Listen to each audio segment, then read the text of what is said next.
gentlemen, my name is Dustin, and welcome to Black Desert. We're doing this again. Hey Garrett, how's it going? For those of you curious, I used to stream Black Desert a lot, and I've taken like a 2-month break.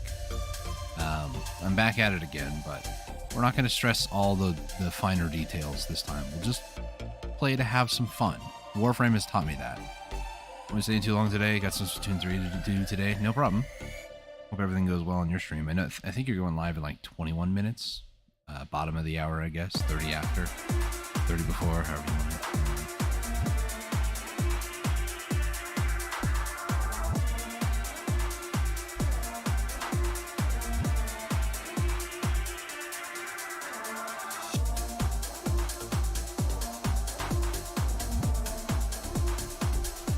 Okie dokie. So, sorry, I was responding to people. Yep, alright, nice. I'm going to take the music that we're going to listen to today. I'm going to put it in chat here in a second, and then I'm also going to try to add it to today's music, description. Might have to refresh to see that, but there's some weapon testing to do because of the new update. Nice.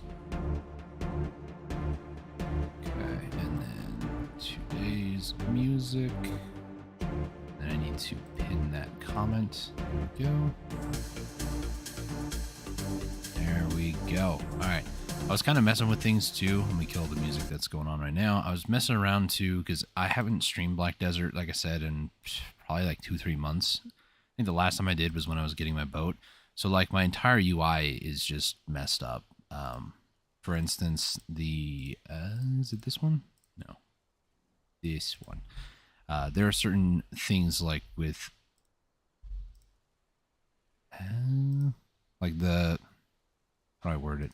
The color sources and certain things, the certain aspects, like the Raven thing there, slowly moving down a little bit. I need to like readjust some of the things, but I think this is looking pretty good.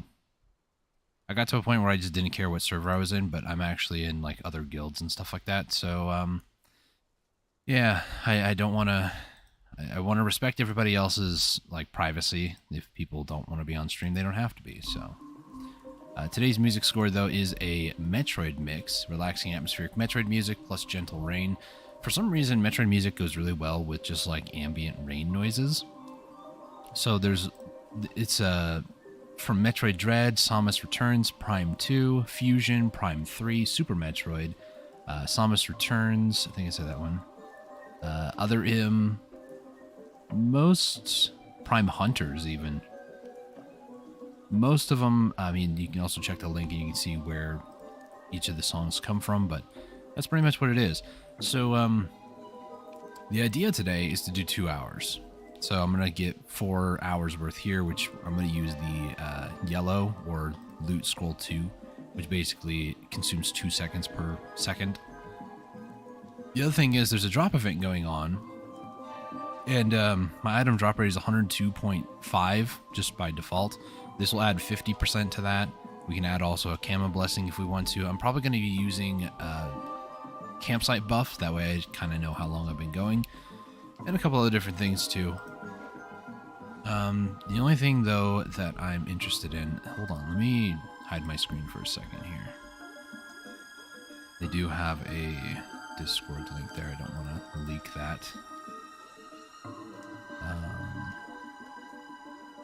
I don't see myself on the list anymore as a... there we go.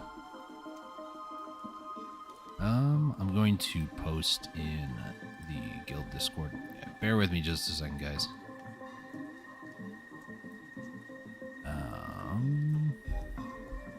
Who was it that told me that?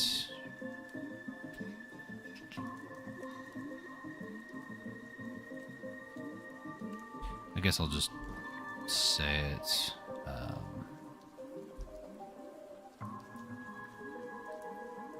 As of right now.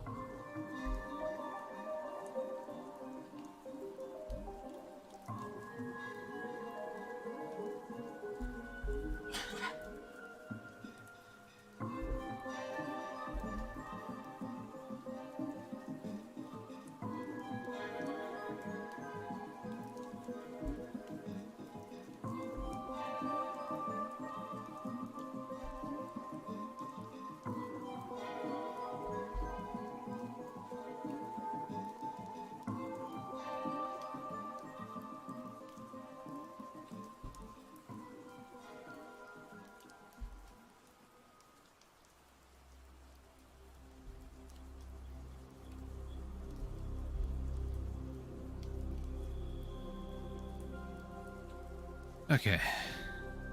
Let me just get the game back up. Sorry about that. I was just responding to messages and asking questions. So, here's how this is going to work today. So, let me give you guys a gear update, right? So, it's been a while. They have the Ator shoes that are out now. So, Ator shoes, they are basically the fourth and final item of the set of Slumbering Origin set. So, they started off with the Fallen Gods armor, or Fallen Lords, however you want to word it. Then they did the Labresca helmet. I want to keep saying La Labresca, but that just might be like a French thing, like La Labresca. I don't know. Or maybe Spanish.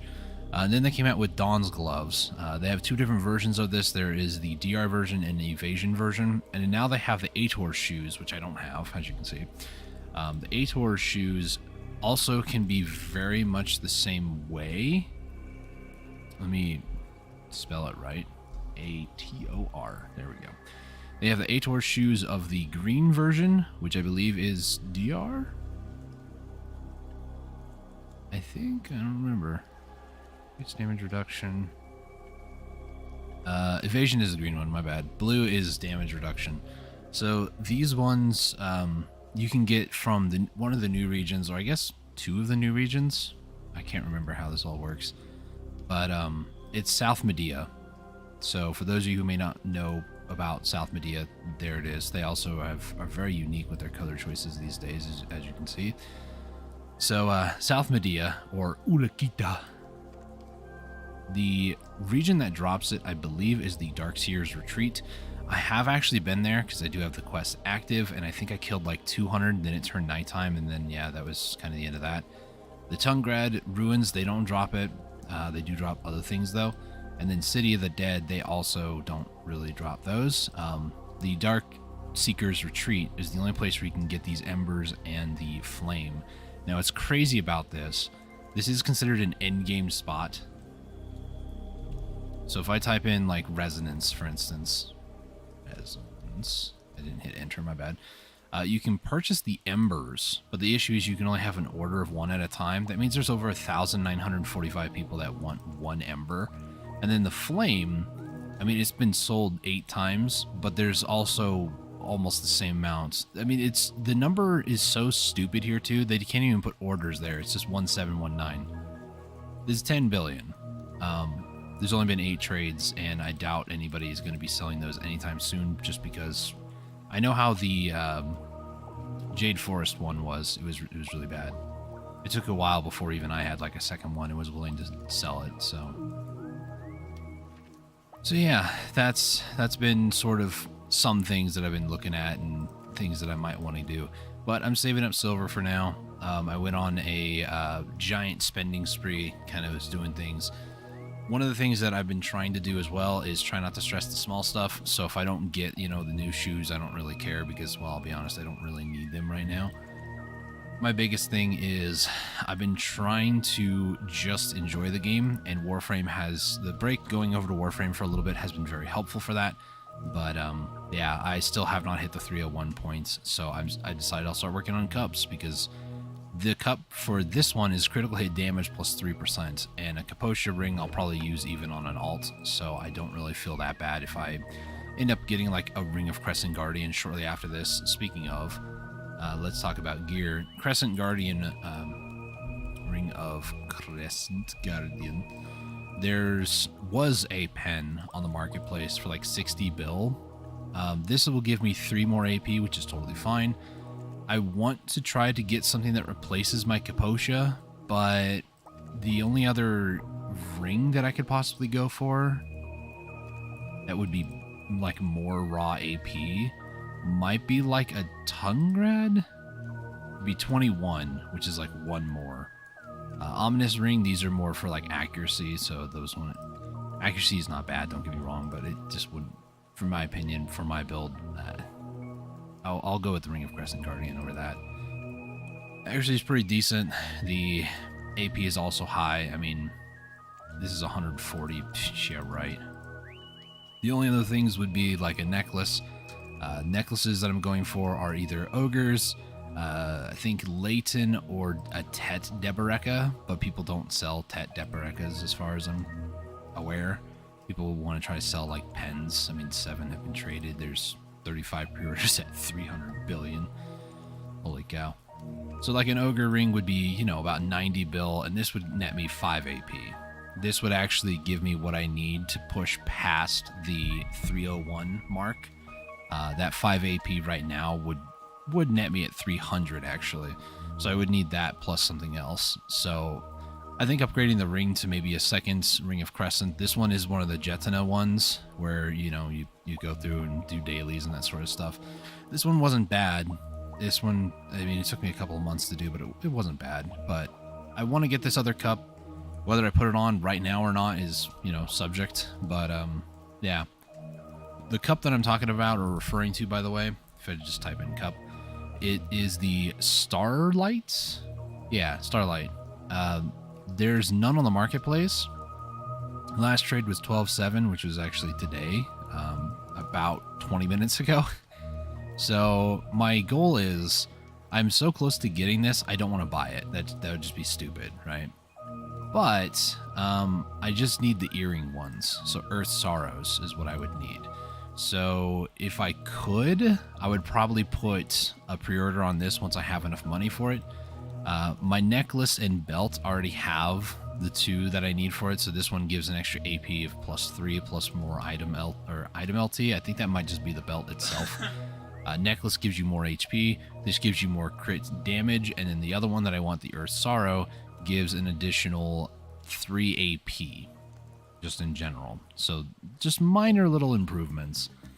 There is also like a defensive version, I believe. No, it's only for belt and rings. So the belt one, if I wanted to go more defensive, I can get 6 damage reduction instead of 3 AP. Or the rings, I could do more HP instead of the 3 hit critical damage. So I don't know.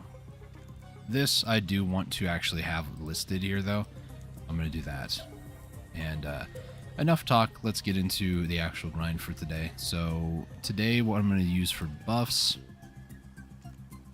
I think I'm going to stick with, let's not use that. We'll use the Exquisite Cron Meal, and then we'll use some of these. Guess I combine those 200% ones.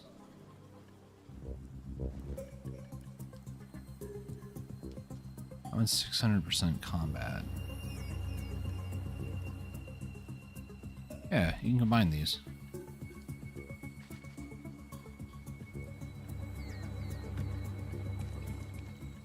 I keep forgetting that they changed all this whole system a long time ago. Let's get those. Not seeing it on the list though, interestingly. Oh yeah, and this happened recently too. I hate enhancing. I do. Absolutely hate it. Yeah, we can also use these. So that, because I'm sort of not really pushing that hard, but I sort of am pushing hard for leveling up. Yeah, I need to do something about those. I'm gonna throw those.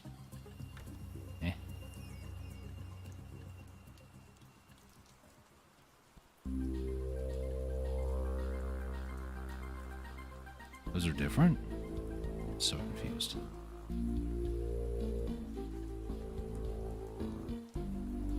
So confused. Oh, these are the old ones that you can't combine. Ew, let's see.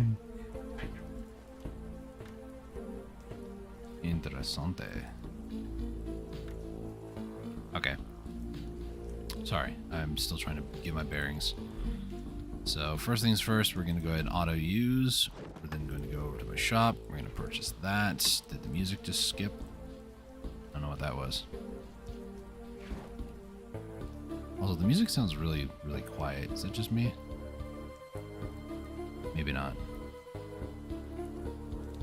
I'll turn up the music a little bit for you guys, but because once I actually start getting into grinding here, it's going to be kind of hard to hear it. Oh, I remember what I forgot. I need to feed my pets and take them out.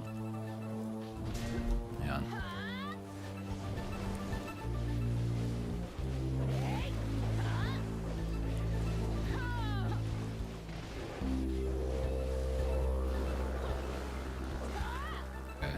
get feed. Do we start taking from boss halts at this point? I mean, this guy actually isn't a boss halt.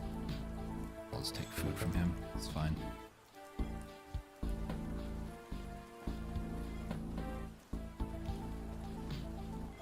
I know it's kind of stupid to activate the loot scroll after you kill everything because the loot is calculated at the time of the enemy's death. So having it active when you're trying to loot doesn't actually do anything. You need to be having the buff active when you go to kill something for it to actually take effect. It's a proven scientific fact.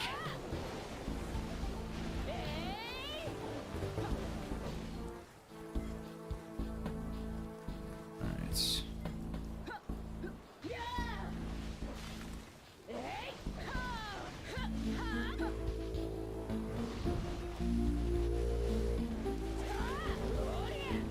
So the big thing with this is all I need is just the shard of the Drain Knight. That's the only thing that I'm really concerned about. That's pretty much it. Also, I do need to... Ugh, I should have done this. Well, yep. Let me eat some of my time here. At least it'll shut the loot scroll off, but should have done this. I was very ill prepared today. My apologies. It's only negatively affecting me, let's be honest. So let's do this. And then some more of those. So I need... How many Naga?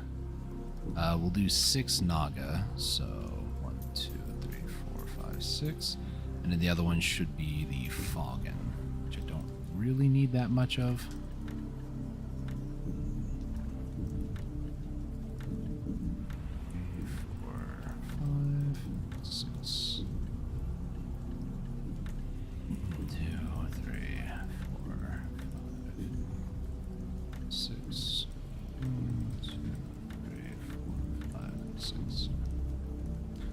Stream will be off trying to figure out weapons to Splatoon 3. We'll have fun with that.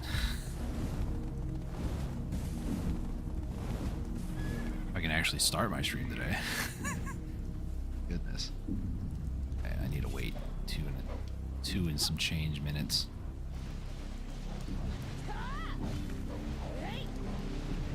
No BSR.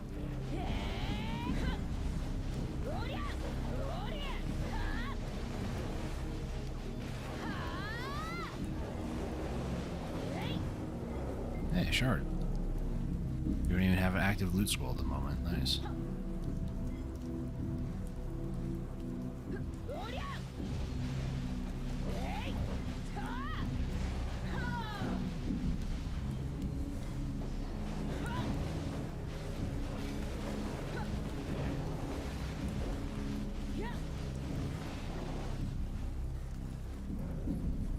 I want to say I've gotten Maywe's timing down right, but yeah, I don't know about that one, Chief. Can I activate it? No.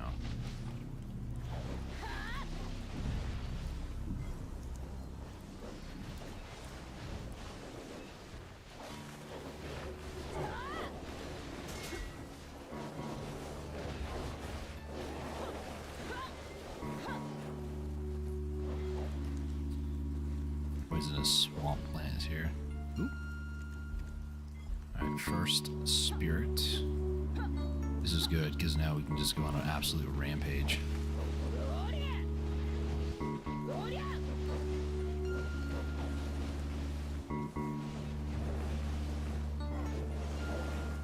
That was BSR.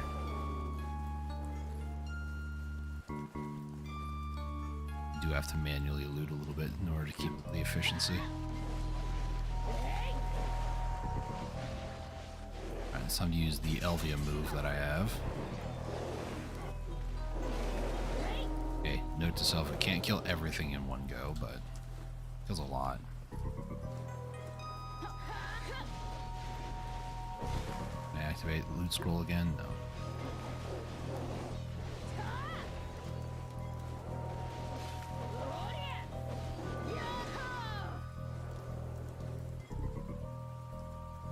Seconds.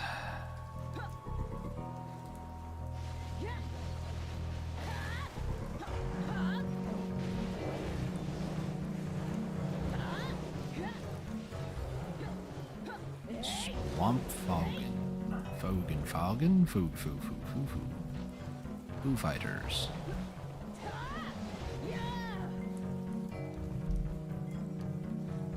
Few seconds. Yes, please.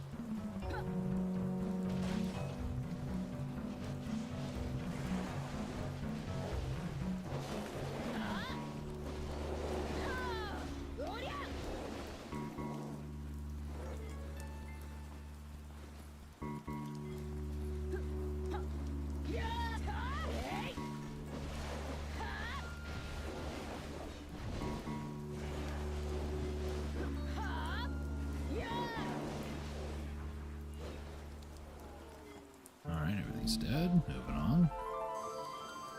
Don't really need Narc's lightning, but I appreciate it nonetheless. Is that really... Is that the 3 mil trash loot? What that is? Yeah, it is. Well, I say it has a value to it. You make Courage of Narc, and it's for like manor. What are they called? Manor furniture. Because I have like the Valtara's Passion, I think is the other one, or something like that. But I could definitely sell that for more money. How much money I typically make too? I just sell the trash loot and any of like Seeds of the Void or anything like that. I don't really hold on to those because those are 10 mil each. But generally like 300 to 500 mil an hour, depending on if I get a split nail to drop, which is a lunar necklace.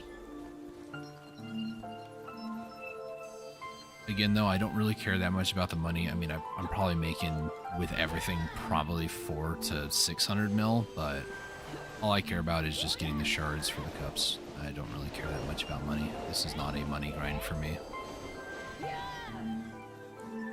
Afu appeared, but I don't think he survived. Yeah, no. He gave me 3 Kron stones. Thanks, bud. There's an event going on right now with Afu. He's like a buffed Afu. And he basically has a chance, I think, to drop like 100 or so Kron stones at once. Or like memory frags or other various things. I don't know, part of me is like, did they really have to? No. And am I upset that they did? A little bit. They always have an event going on just to screw with the drop chances, in my opinion. Also, I've been grinding here a lot recently, and I just have not had, is it Titium that spawns? Great, now I got one of the blue ones. Shard of the Tearful Night. I couldn't remember the name until it popped up on my screen again.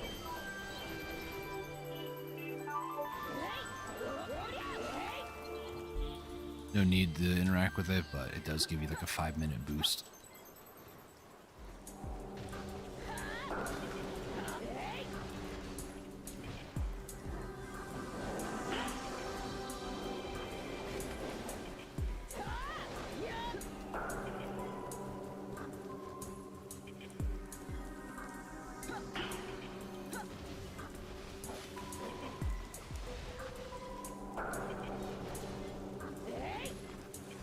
Skill didn't kill him immediately. Kind of sad about that.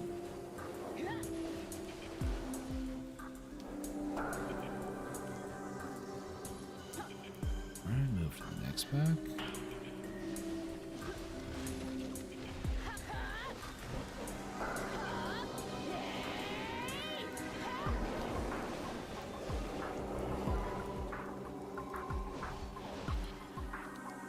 That wasn't Afu.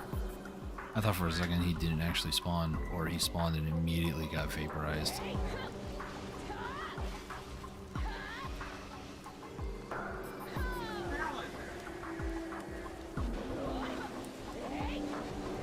Swamp Forces.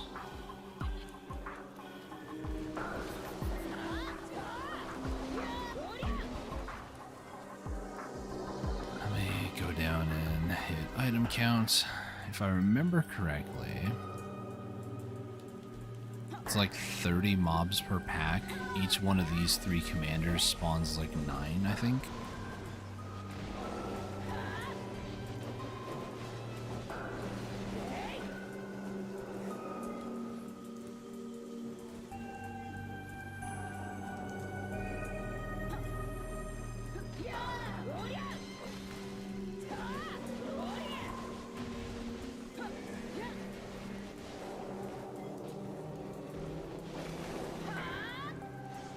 was a waste of BSR.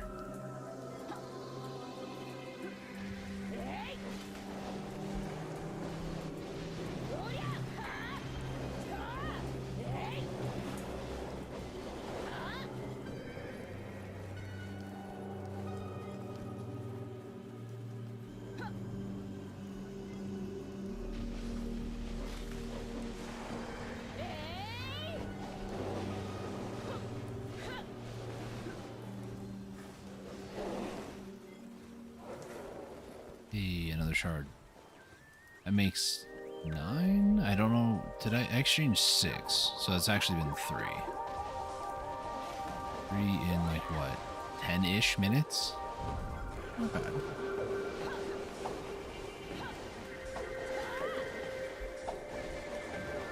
I know my buffs say 48, which would imply 12 minutes, but I mean, I was kind of running around not doing anything for like 5, so...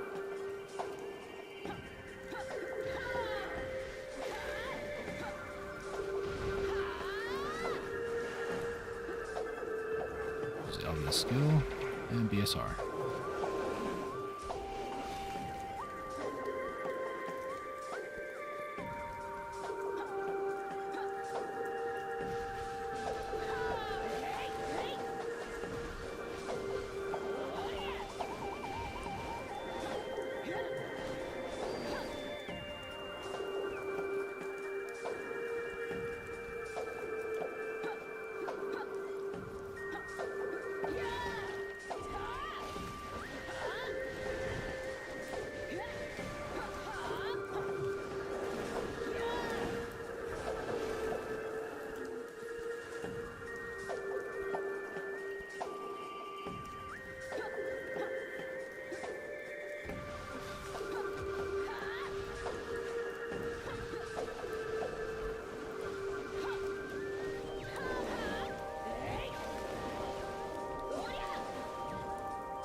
Was a fogging guy just still chilling there? Interesting.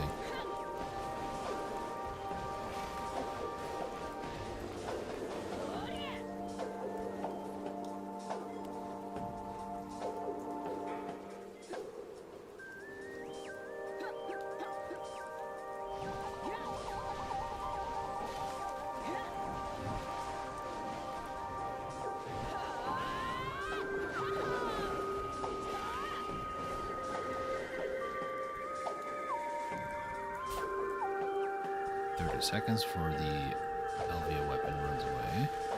It runs away, I mean I no longer have it. It abandons me.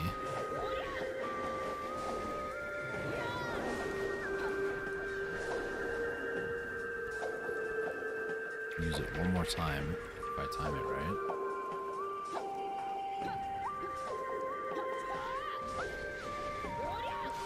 I.e. this pack. There we go. Last one. Now we get back to the somewhat nerfed state. AKA, I no longer have the Elvia Blessing, and I can't have it for the next 10 minutes. So, for anybody who might be new to the Elvia region, especially Serendia, there's a buff that you get from talking to the spirits that lasts 10 minutes. You also get a debuff that lasts 20 minutes. The buff allows you to kill things way faster, and now you might be able to see just how much faster I was actually killing things. So when I talk to this thing and you get the blessing, it gives you a 20-minute debuff where you can't apply the effect anymore, and you can't, basically you can't have the buff running 24/7 is what that means. But you have the buff for 10 minutes. So for that 10 minutes, you can use your, Elvia skill. In my case, it's my 2. And as long as that's active, you can use it, no problem. But the moment that it runs out, it won't let me use the skill. I cannot get another blessing until that 20-minute timer is done. So I have another 8-ish minutes before I can actually get another blessing. But in the meantime, if any spirits spawn, there's that green buff above the little, hunger icon. the satiated icon, that debuff. That green one gives you, I think, like +5, no, +3 extra AP against monsters. So it's nothing crazy, but you still can get a slight bonus from talking to the spirits, even though that you know, debuff timer is still running. So there's still an incentive, albeit a very small one, to actually talk to the spirits. That's what debuff is for, and BSR. BSR fills up pretty quickly here, so between my E-buff and BSR, I can kind of like stagger them both back and forth and just kind of still keep up a relatively good amount of DPS. Oh, a lot of Foggin. Foggin? Foggin? Has it been decided how you actually call these things? I go back and forth between the two, so I don't know really what to call them. Foggin? I've heard people say Foggin in the game more than, not like people like in the community, but just like NPCs.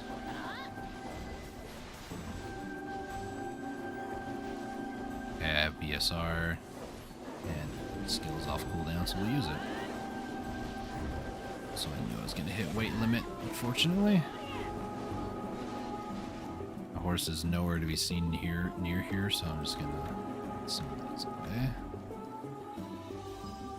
I actually cannot grind here consistently with, what's it called? With like using my maids and butlers to move loot. I have to use a horse if I want to like consistently grind here. Well, actually the few times I tested it, I was using Agris, so I'm not using Agris, although I could. I'm gonna try to save that for the Dark Seeker's retreat. Can't guarantee we'll go to there anytime soon on stream, but I do kind of want to go there to see how Agris efficient the place actually is. As long as it's not nighttime, the spot's not too bad. I am quite squishy there, though, I'll be honest. Like, my DP does not really save me too well. I got 6 minutes. I'll leave the spirit there, try to remember it.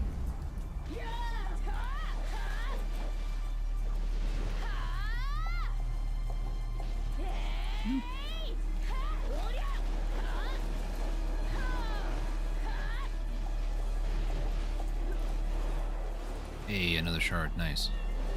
That's what I need. Type in shard of... Let's see, 124. This will be 87. 105. So I do have enough with the Furious and Drain to make one of the cups that I need, which is going to be the ring one. The extra critical damage. Also, I was looking into, you can extract the cups out if you need to. It used to only give you like one shard, but nowadays you can actually get the entire cup back. But I think it's like 10 bill to do that. It's like not even remotely worth it. I don't know, I might not even try to, I don't know if I want to grind for like an extra cup at that day or just like place an order on the market and just hope that it gets filled one day.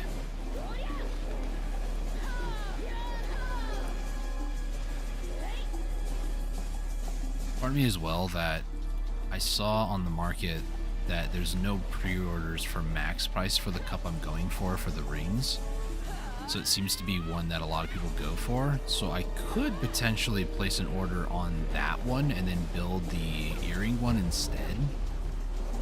It's going to be a while before I actually get before I even commit to going for pen earrings of any kind, really. Let's see. Open up inventory. Let's get those. Thank you. Hold on to those for me. Appreciate you. Becky. I might even just go to Lower Gyfin soon and just push for 63 as well.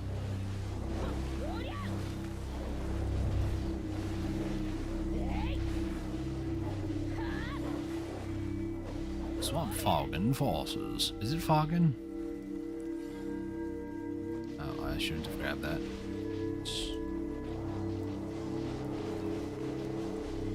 Should we go to Google Translate, type in Foggin and see what... And I'm gonna do that. Google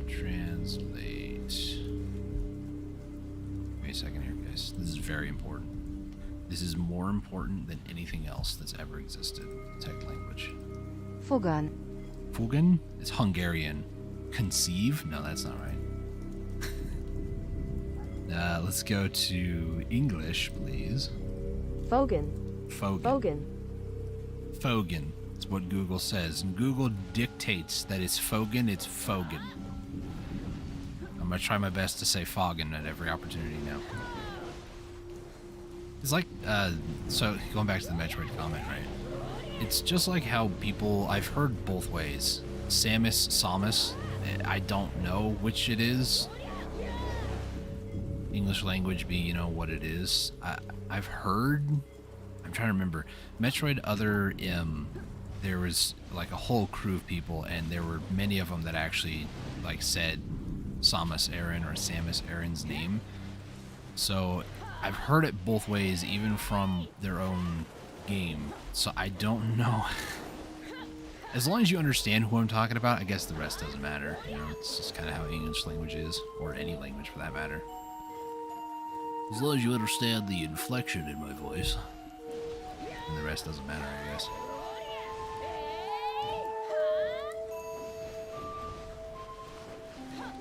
Oh, getting quite a few masses here. Only 3, though. Oh, another shard, nice. Okay, let's not accidentally pick that up.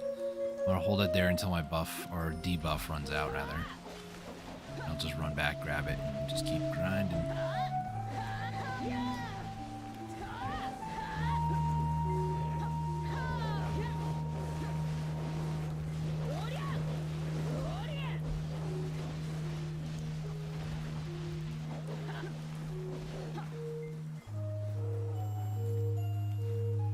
Alright, let's head over to this one. Got BSR. Hit my 1 and this.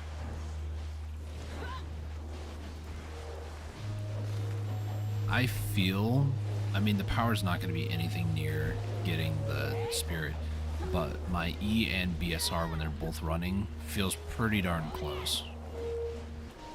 One thing I might be missing is like a draught or something.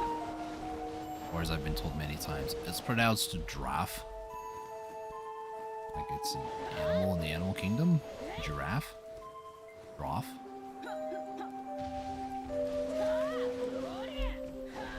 I love it when people try to correct me on things. That's great.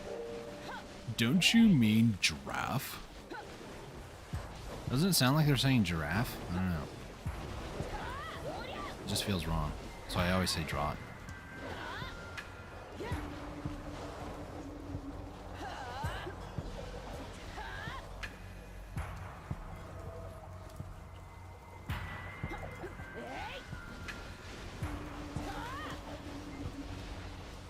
It's like how somebody once told me, it's pronounced Zarka. The K is silent. Oh, Kazarka? Yeah, I know Kazarka. It's Zarka. I don't know why you're saying the K. It's so stupid. I mean, because there's a K there. You don't say Bologna? Let's go ahead and grab this and just keep going. Not a whole tangent about spelling. English language is weird, you know. Sometimes our X's are Z sounds. It's just strange. Xylophone. Don't you mean xylophone?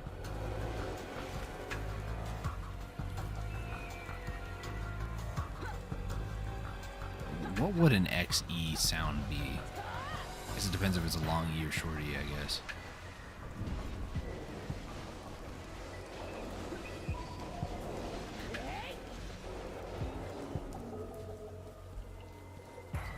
Yeah, nothing compares to getting that buff from the spirit. My E and Z buff kinda get it there, but when you add the power that this thing gives on top of like a Z buff, which is Black Spirit's Rage, BSR, yeah, it's even scarier. But that spirit buff only applies to like hostile mobs. It doesn't really apply to other people, sadly. Could you imagine the sort of battles you'd have here if that did actually apply against humans?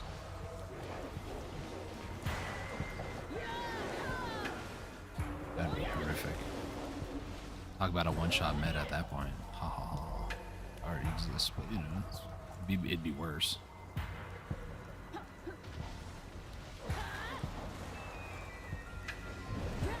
91.144. Not sure what I started the day with, honestly. Did it not pop that 2-hour buff? Oh, this is a different buff, that's why. Wow, don't I feel dumb? Because that's the 2-hour buff. That's why it's different. That's why I can't combine it. Imagine if you get 600% for 2 hours with that. I mean, that'd be nice. PA, fix it. Come on. What are you doing? Why not carrying, let's be honest.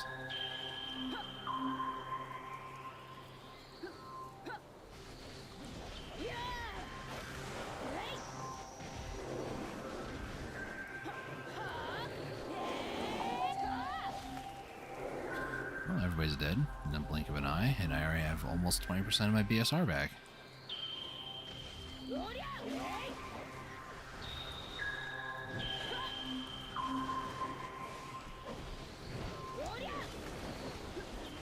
Worker is hungry, or done with work, I'm not sure which. I do have a, I think it's a goblin at Duvenkroon. Give me something. Is it the guy at Duvenkroon? Let me see if I can find it. It kind of is. Let's not have you do that again. But we'll tell everybody else to get back to work. Did I run out of... I think I did. Because this is my grind main, I try not to load her down with too much grilled bird meat. Let's go to Duvenkroon real quick. I'm trying to make Hesed crystals because they are going to be used for getting my Garmoth heart. I put in a pre-order for a Garmoth heart and it went through, so it's sitting in Duvenkroon actually. I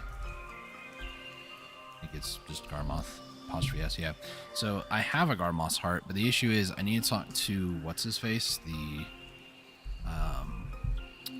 blacksmith there, and he wants me to give him like 3 Hesed crystals.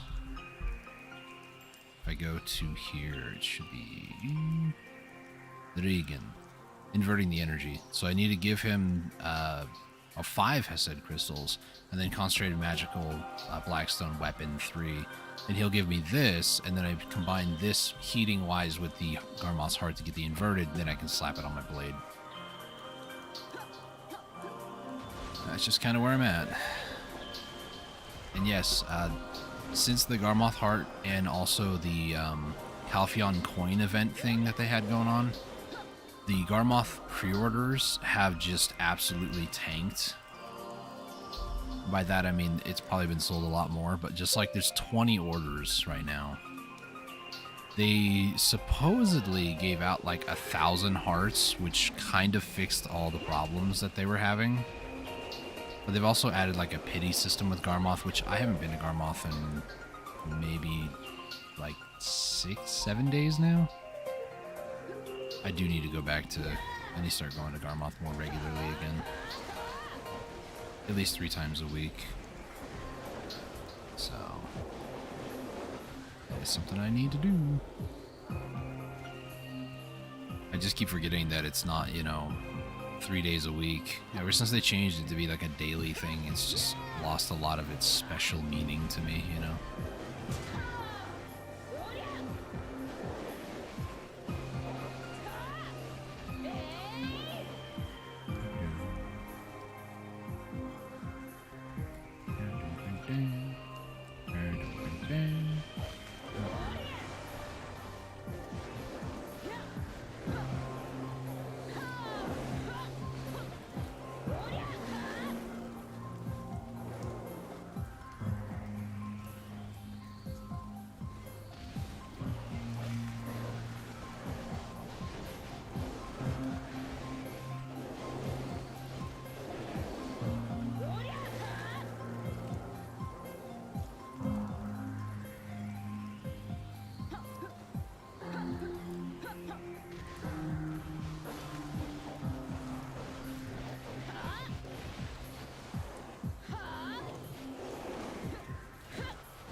spent 3 more minutes on the weapon because I was fooling around a little bit.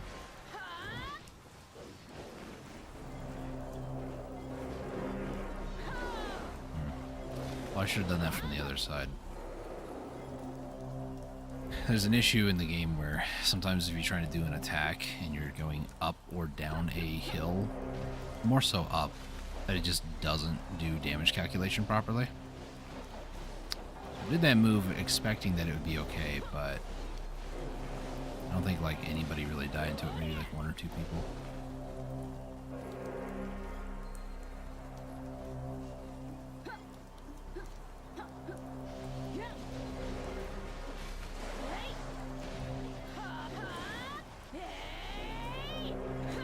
Get off of that. What are you doing? Thank you for wasting my time.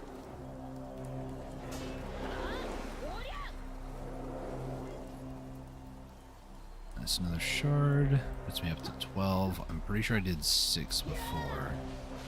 So I had to buy 6 new stones. So I'm going to say that I've gotten 6 this hour. If you include the 1 stone I did, 7. It seems like about 10 an hour is kind of expected during the drop rate event right now.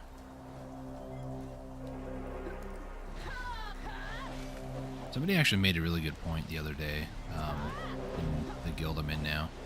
They said they wish that the Serendia Elvia just has a chance to drop a raw cup, kind of like how you can get, instead of the Crystallized Despair, you can get the full Despair to drop over in Calpheon Elvia. And I told them, yeah, that would be nice, but I feel like that's kind of like a forethought. They were like, yeah, let's introduce this new spot, the Calpheon Elvia stuff, and then right before it hit public, they're like, you know, we should actually just make it, just for meme's sake, the full, like, Crystallized Despair piece to drop. We should do that, Snicker.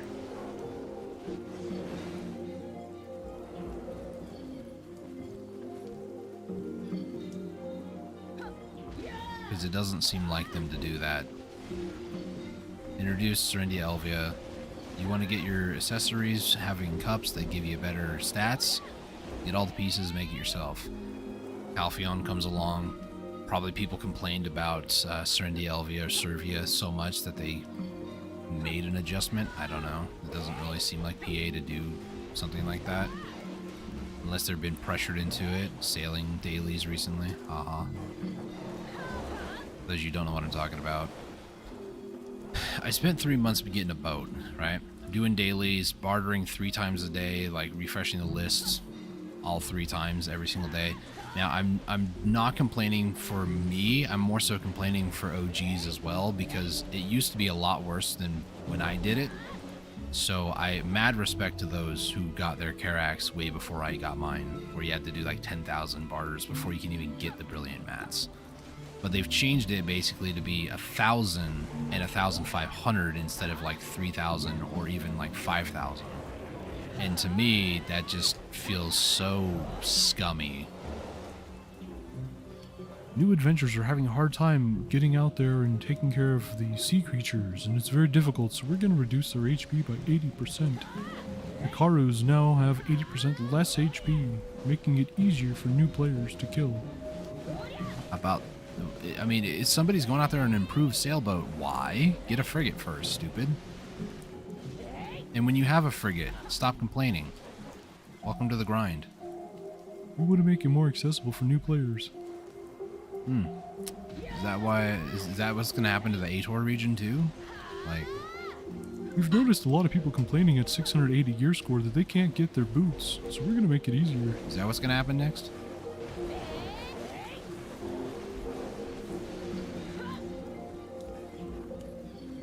It's all about making it more accessible for new players, but yet the rest of us who've been here for a while. I played Black Desert for a little over 3 years now. My gear is not anywhere near where it could be. I took many breaks in between. I did a lot of life skilling. I didn't care about grinding for the better part of almost 2 years. So my gear could be way better than what it is right now. Just throwing that out there. Humble flex and all. But it just annoys me that they're appeasing so many new players. Like, were they not warned this game is a grind game? Everywhere I look online, Reddit, Steam, even their own forums, people are like, this game is a grind game. It's a grind game. It's a lot of grinding. It takes a while. The drop rates are bad. Like, then people come in here and start whining and complaining. If the game isn't accessible, then I'm just gonna not pay any money into it. PA, after hearing that, oh, we gotta do something. People are not spending money anymore. How do we get them to get suckered into this? You want to ship cosmetics? $60. You don't have the ship? Don't worry, we'll get you the ship. We'll make it easier, so then you can spend your money on a cosmetic that doesn't matter.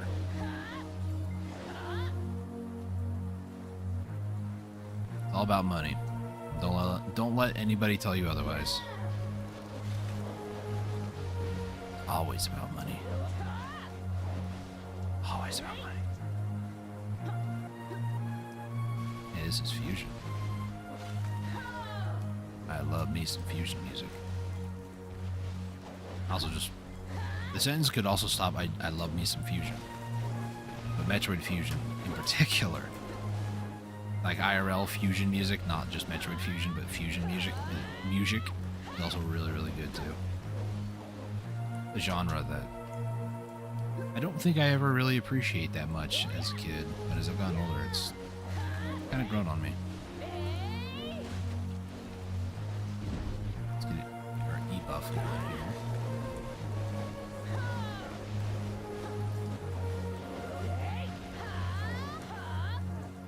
Everybody get together, please. Thank you.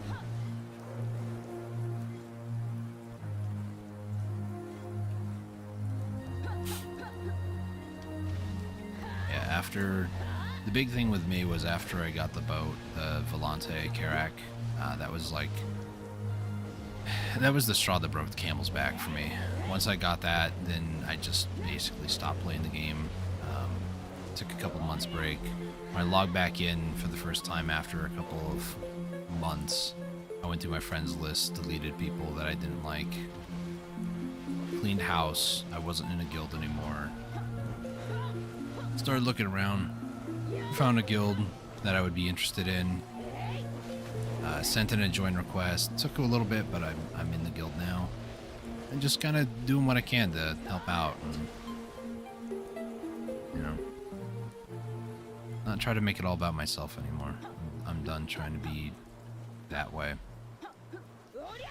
Other guilds I was in, I would do all these things, try to help out the guild, and it would drag on me when people didn't actually participate or didn't actually help. And I let those petty little people get in my way of realizing that I actually enjoy helping people. And it was those few petty people, they stopped me from basically enjoying the game.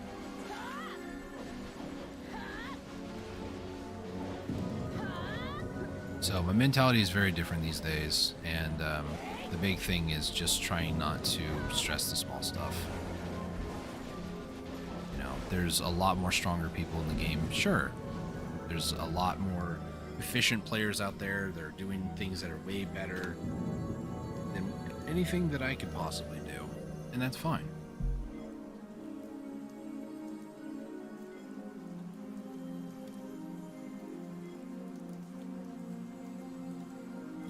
Does it bother me a little bit? Yeah, a little bit.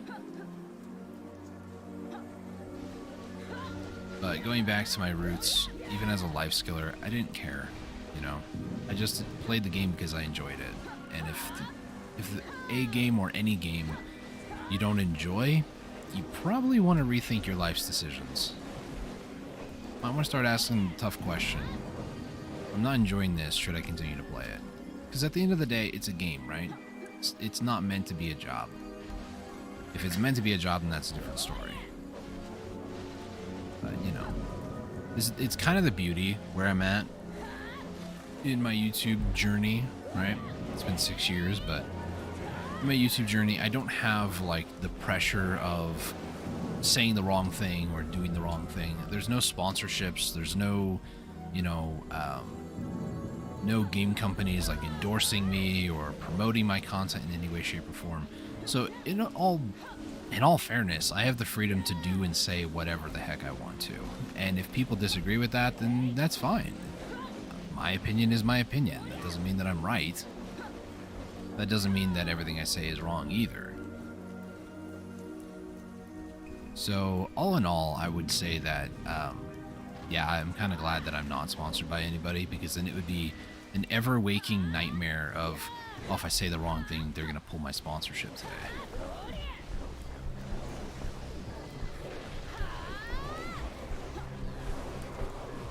And, you know, that's just extra added stress I don't need in my life. I always try my best to be myself, and if somebody has a problem with that, well, that's not my problem.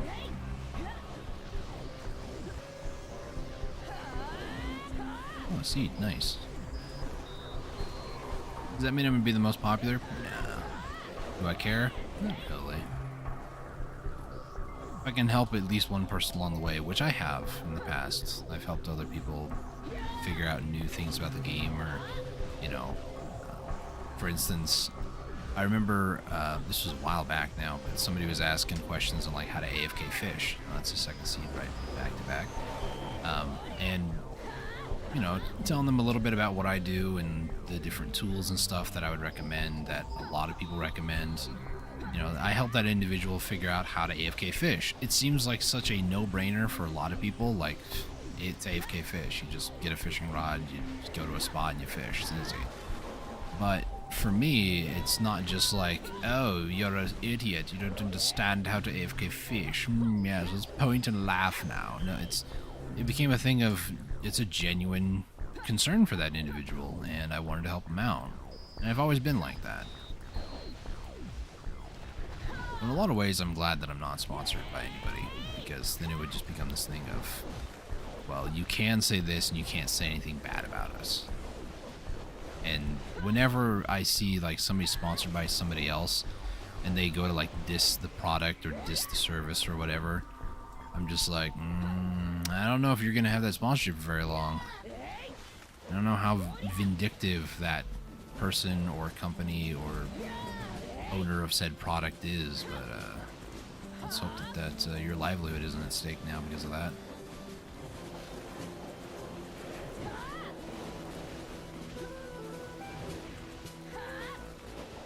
I don't know. The freedom to say whatever you want, especially underneath a contract, is always one of those things that interests me. I know I'm a very boring individual. I get it. Oh, music just died. He's back.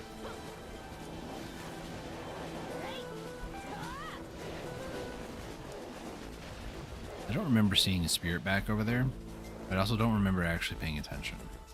So we'll just continue and hope that I get one in the next 5 minutes.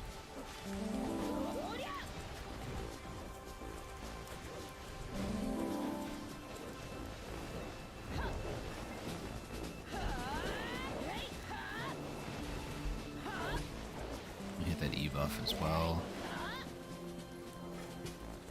Probably could have waited to hit the E buff until this next pack.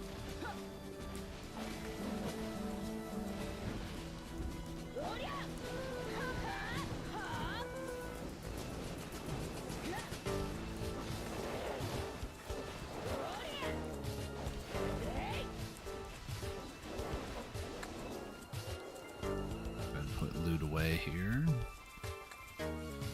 Oh, there's a spirit. Get that here in a second. I think about 10k trash loot an hour is pretty good here. I mean, it's probably not going to be 10k, it's probably going to be like 12 or 13, somewhere around there, but like 10k an hour is not bad. As long as the focus isn't on silver, I'm good. Every time my focus has been on money is when I start to get completely burned out, because then it's like, oh, I have to do 40 hours of this. You know? It's just kind of what happens, unfortunately.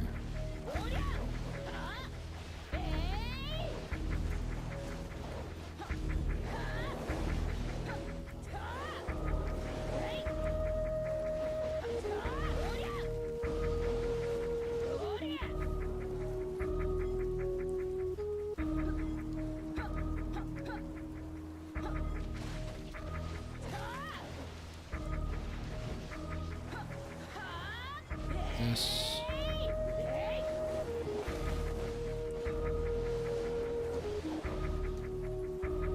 Narc's lightning. Holy cow, that scared me. Surprised it doesn't leak your server like the bell does.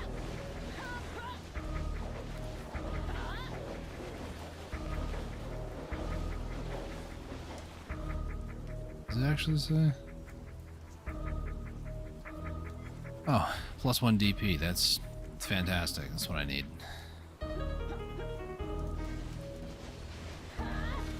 Also, I just want to point out just how stupid those rewards are. Like +1 DP for killing a C7. I personally haven't even fought a C6 yet because I don't care enough to. But +1 DP for a C7.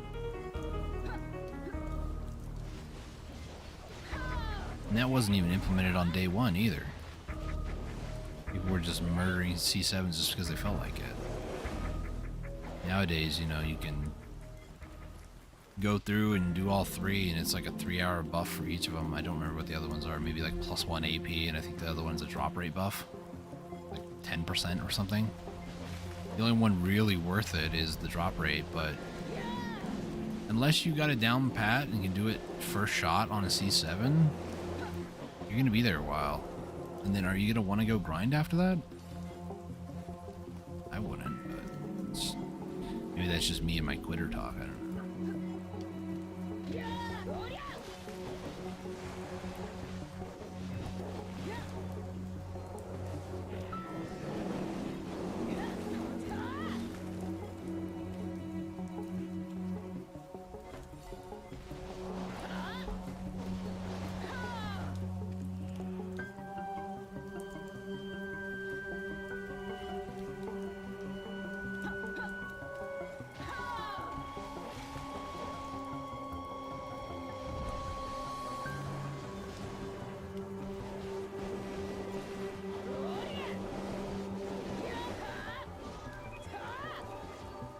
Overkill. Already dead by the time I threw that skill out there. Spirits now, I swear.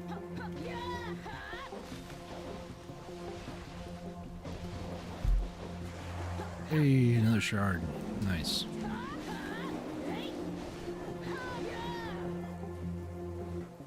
I've been thinking about it on and off since I started this grind today. Should I just put in a pre-order for the cup that I need that I'm going to make here? And then just, you know, make another one of the cups? I need 1 ring and 2 earrings. And I'm going to need, for each of the ones I'm going for, I'm going to need 100 of these shards.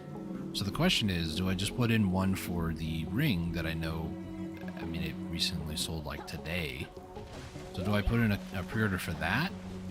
Or do I bite the bullet, save all the money from the grind, do all 300 of those, grind them all out myself, and then, you know, use the money to actually buy, I don't know, like another Tet Vaha Dawn earring or something. Not Dawn. Is it Vaha Dawn? This one. Yeah, Vaha's Dawn. Because then that would also boost my AP by quite a bit. It would give me 5 AP at the cost of like 4 DP. So I'd still be at 402. But I would have gained 5 more, which would put me at 300. And that mixed with like a Ring of Crescent Guardian, I'd push over 301.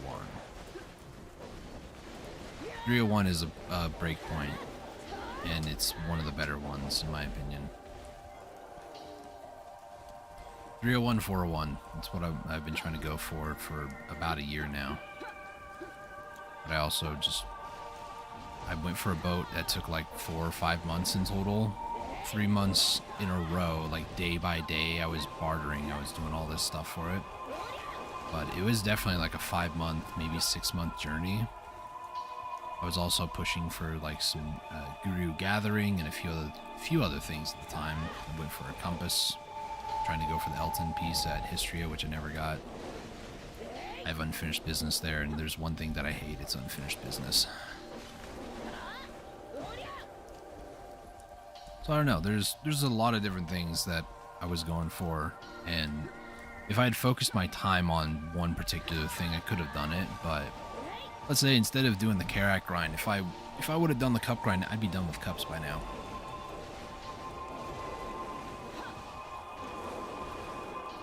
But no, I wanted to get a Karak. Say it like it's a bad thing.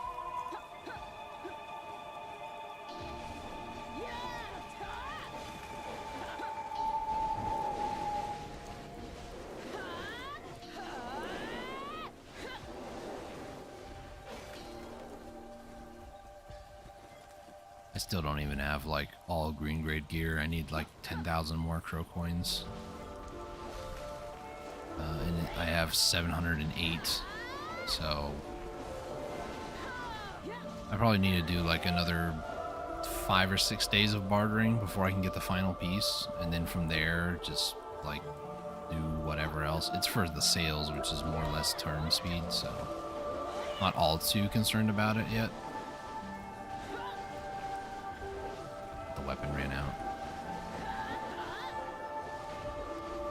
Well, definitely hit 92% in 1 hour, so after the second hour I should be able to hit like 94.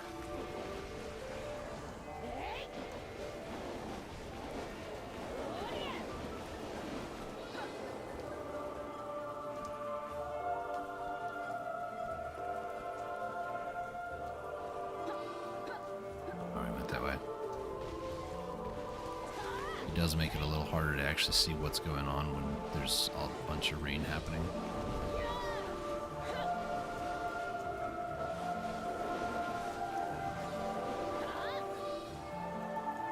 Yeah, Fu, how's it going, man? Thanks for the 4 Caphras. Like, I need those. I kinda do, but don't let him know that.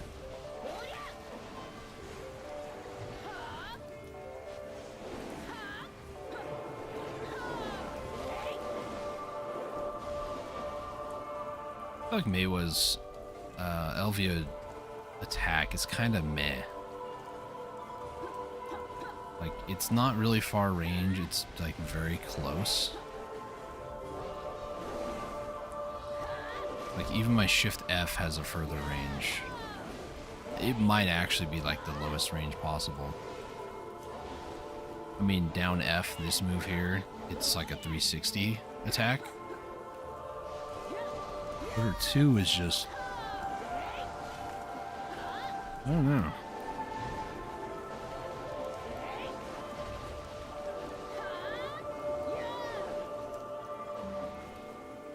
That one is the drop rate, so 20% drop rate buff. That man trying to get all 3? Or just the DP and item drop? Man or woman, I don't know.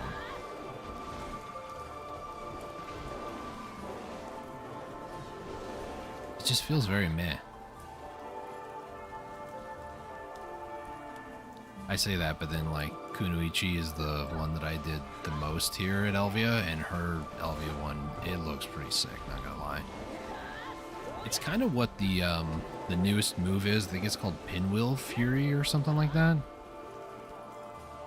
I think that's what it's called. It's kind of like that. She throws the chakram in front of her, and then it just spins in a giant circle, and depending on the element that you have, it'll do the effect.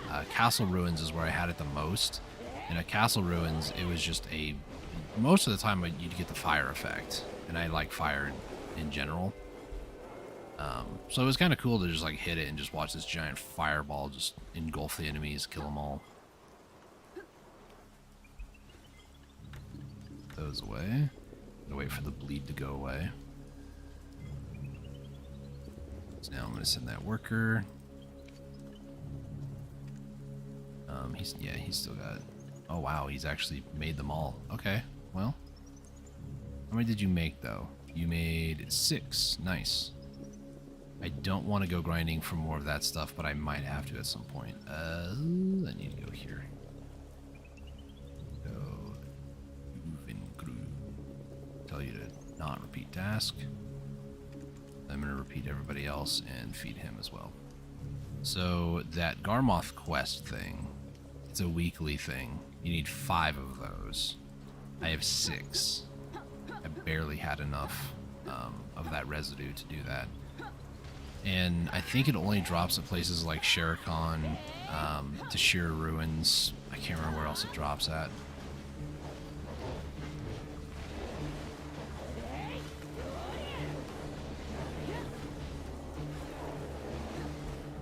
Alright, let my pets loot for a second. Reposition myself in my seat. Drink some water. Stay hydrated out there, everybody.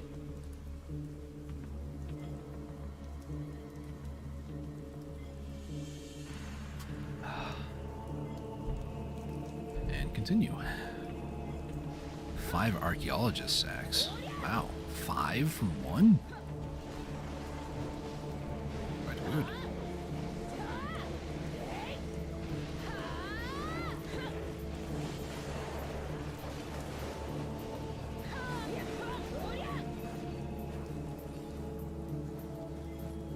You hear happy whispers. Oh, it was a Voltara's.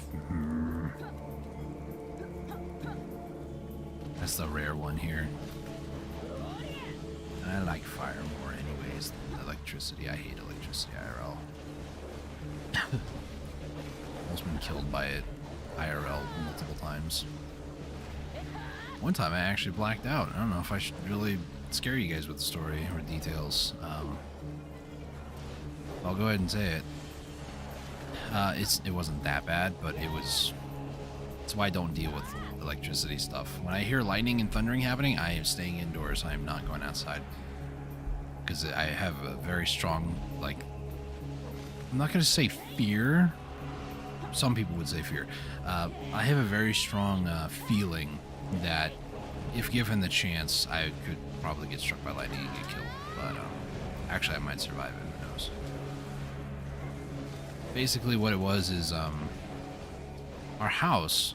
You know, most houses they have a power line, but they also have like phone lines and that sort of stuff. You know, that connect either. It's typically to the back side of the house or whatever's closest to like the power line. Well, our house on the back side we have the main power line, but then there's also we have a couple lines underneath for like internet, phone, stuff like that. And basically, we just had replaced the shingles on our roof. So this was well over a decade ago. About a decade. I think I was like 16, 18, somewhere around there at the time. I'm 28 now, for anybody curious. But, so I was up on the roof on the back side of our house. Nobody else was really outside. I was out there pretty much by myself. Oh, moon split nail, nice. And, I was trying to put this metal siding in. So you put down the tar paper and then, you know, use a nail gun or something to put the, or let me back up a little bit. Put down the tar paper. You use a staple gun to put down, like keep the tar paper in place, and then you use a nail gun typically to put all the shingles in. And then from there, on the edges, on the bottom side of the house, near like the front or the back side of the house, not like all sides, but just like the front and back of the house, there's like a metal siding that you put in, and typically that goes underneath the shingles, above the tar paper, and you just like staple them in. And what it does is it kind of keeps the water when it rains and stuff away from the wood or other parts. Usually it goes into like a gutter or something like that, and then, you know, from there water gets dispersed, you know, away from parts of the house. That's why a lot of houses, they have like an awning typically all the way around it. It's to keep the sides of the house from getting hit too much with water, especially if the rain is only going, you know, from the sky to the ground, not like horizontal rain, which is a totally different thing. Anyways, so I was putting up that metal siding, and I was around the part where our house's main power goes into the building, and there's like a metal rod that kind of is used to stabilize, and also they use it to latch there's like 3 wires. One's like just for strength and stability, and the other 2 are just for the power. And that's how power gets to most houses. They have like a guiding line. I'm speaking a lot about this like I actually know what I'm talking about. There's like a metal piece that is used to kind of give it tension and keep it in place. So if the wind starts blowing and stuff, it doesn't sway too much, and it's mainly used for stability. Well, I had my right arm on the right side of that pole that was used to like hold the main power to our house. And then the left side, I was on the other side, kind of in a weird angle, trying to get the metal siding to be in place before I would staple gun it. And I was the only one up there at the time. I told my mom, I'll just finish this up real quick and I'll go inside the house. And I was sitting in a way, every time I'm on a roof, I always have one of my feet kind of near the edge, but it's positioned in a way that if I start to slip or something, I can push off of it and like push myself back up on the roof. So I'm up there repositioning this metal bar, both hands around this metal like rod that's holding up the power line, and all of a sudden I lose consciousness. I woke up, I was leaning over the metal like rod that was holding up the power line, like the main power line that if you touch it, I'm sure it can kill you. And I was almost about to touch it, and when I regained consciousness and like came back to, I immediately remembered my foot was where it was at, and I kicked as hard as I could, pushing myself way off the roof. Not only did I nearly fall, I mean, the metal thing that I was trying to put up there, I mean, it was kind of secured, but it almost fell too, but I wasn't concerned about that in that moment. Come to find out later, I didn't think that phone lines or internet lines had power running through it, but that was a very naive thought. Yeah, there 100% is power that runs through them. And apparently from me fidgeting it around and stuff, I had maybe removed a portion of the rubber on it due to elements of like the weather damage and stuff like that. I'd removed a layer of it and exposed some of the raw, what's it called, electricity, and it had shocked me. It had gone up one arm, down the other, and I literally blacked out. I do not remember how long I was like that. It could have been a couple of seconds, it could have been a couple of minutes. All I remember was I had a tingling sensation in my left leg that was like it was like kind of sitting on as well, but it was just like a painful tingling. Like when your leg goes to sleep, that feeling times by like 20. It wasn't numb tingly, it was just pain tingly. Never felt that at all in my life, and I hope I never do again. I think that might have been the closest to death I actually was in my entire life. At such a young age too. I mean, my mom came out like mere seconds afterwards. She goes, "Are you okay?" I said, I explained it to her, and she goes, "You need to get off that roof." I said, "I agree." So from then on, I only used one hand on the metal around that area. Got in position. It wasn't like perfect, but it didn't need to be. Got in position, nailed it, got off the roof, and was happy to be done with that. So, fun times. So yes, I'm not going to say that I have a, what's the word, irrational fear, but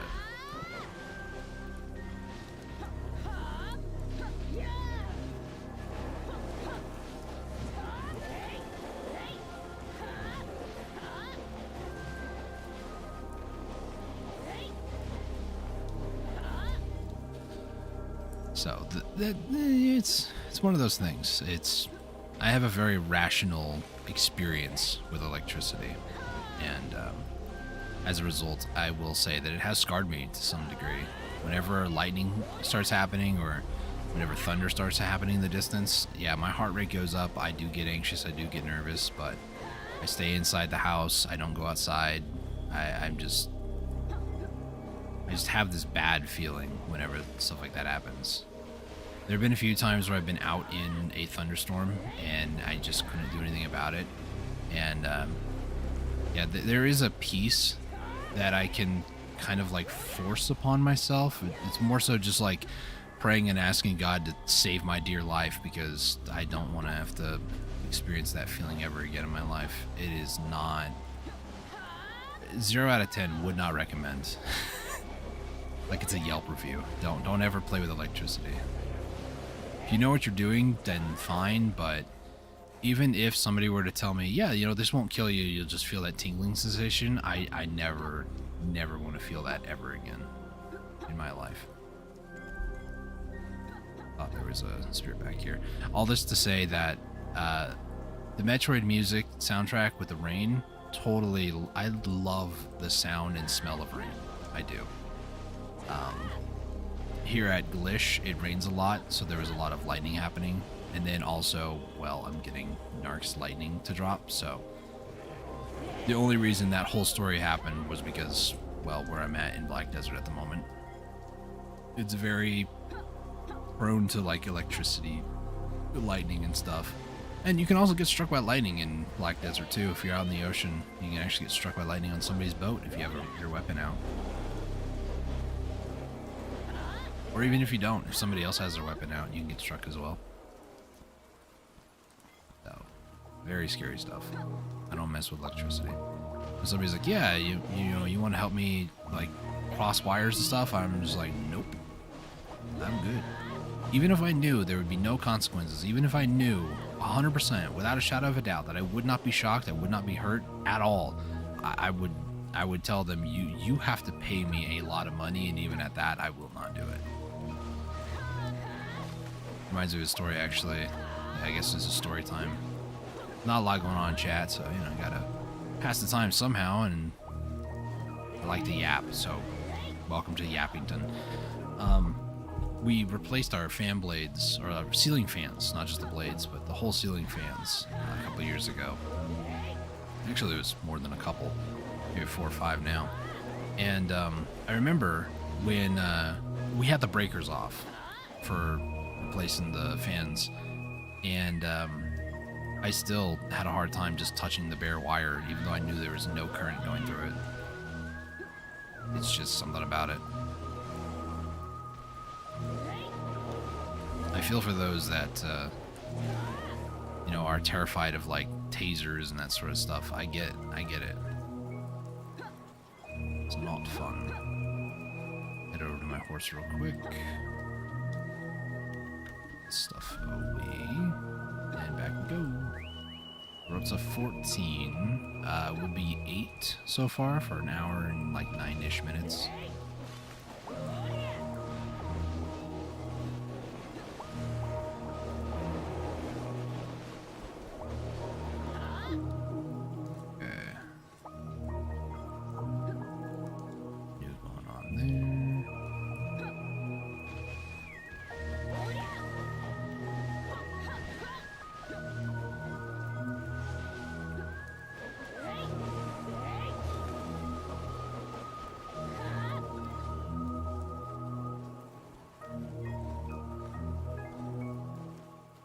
And almost the equal amount of Narc's lightning. Crazy. I think the game is trying to give me money when I just want these shards. I don't care about the extra silver at the moment. I mean, it's nice, but like, I'm AFK fishing for my main amount of money, you know? It's like, not necessary whatsoever. Not only that, but, I mean, I had the materials. I could, and probably should, get another cook's clothing and try to slap it up to like a tet.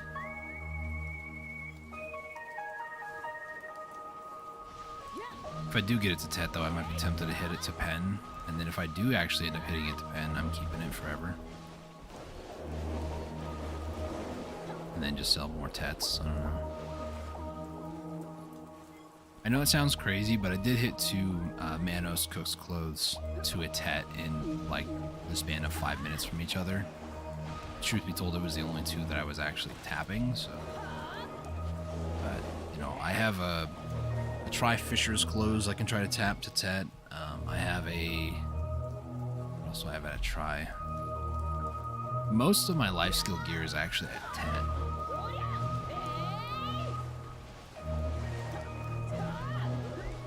I think fishing and maybe training might be the only 2 that are still at try.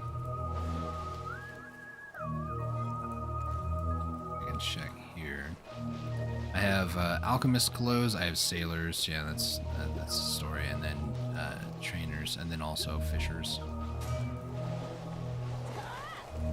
Okiara is tied. You know what I forgot to do? I forgot to reapply a second one of these. 277, baby. Let's go.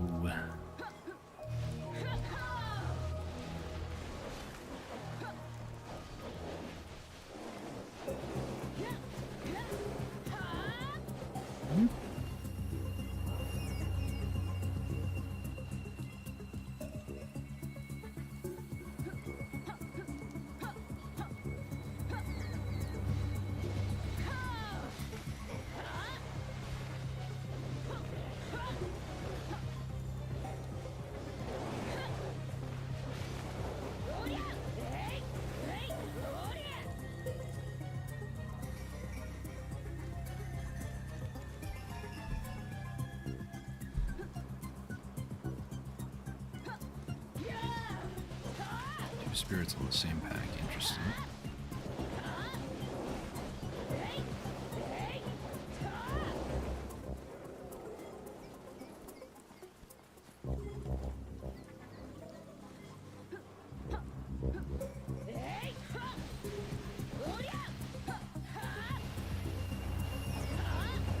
Dark's lightning.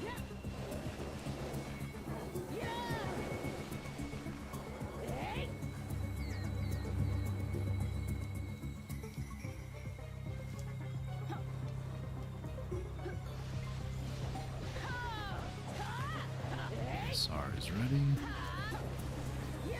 Take that, and then where's that for?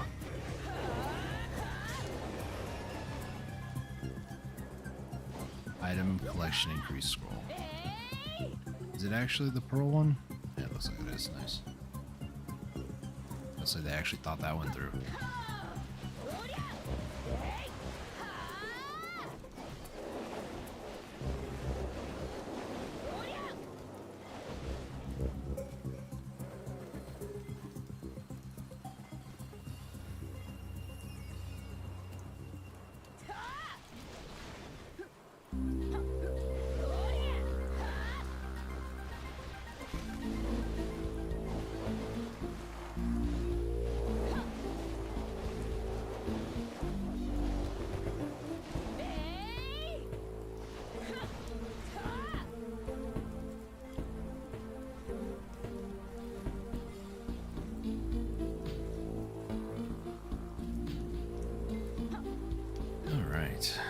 Let's keep her going.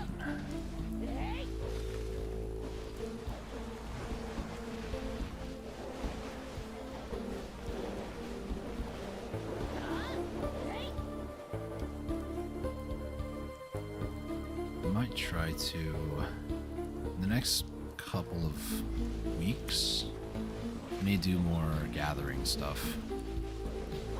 I've almost run out of cooking boxes. I would have run out of cooking boxes, like Guru ones, but while I was doing my bartering stuff, going for the Karak, I never sold cooking boxes. I would have run out if I would have been selling them, but I didn't because my Guru 35 cook at the time was also the lady responsible for bartering, so it just was like too much to be like, yeah, let me run all the way down to Grana and then get everything set up for tomorrow going to Ilya. It would have taken like 20-30 minutes just to sell like 214 boxes. So in my opinion, it wasn't worth it, so I didn't do that.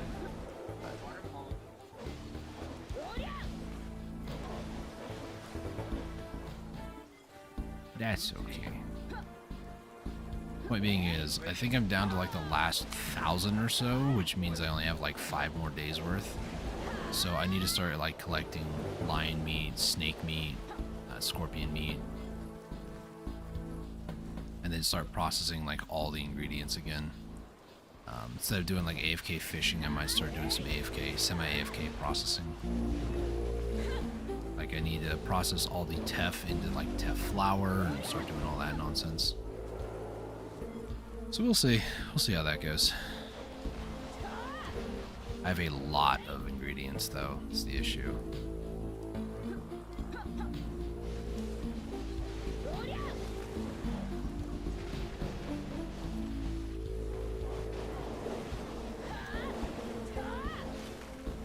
then once, you know, once I start processing everything, once I start getting everything going for that, then I have to actually make all the boxes. And it's just like a one big push that I try to do every like couple of months. Every 2 to 3 months I should be doing this. Oh, it just ran out. This guy's not dying.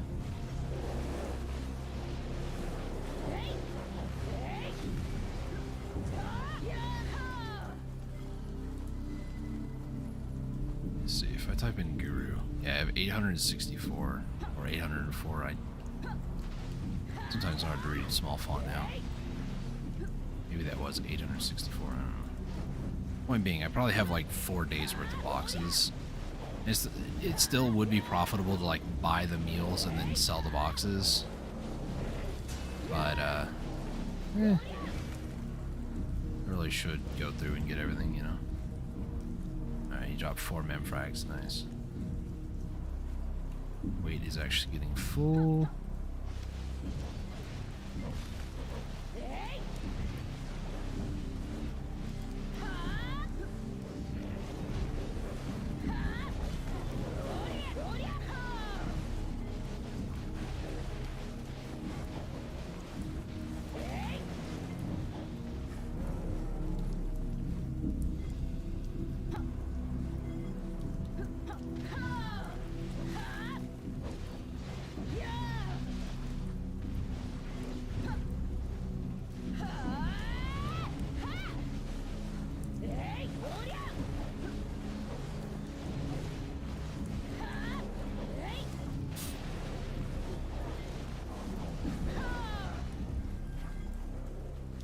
We just hit nighttime, so by the time the grind will be done, it'll actually be daytime, because nighttime lasts about 40 minutes, real lifetime.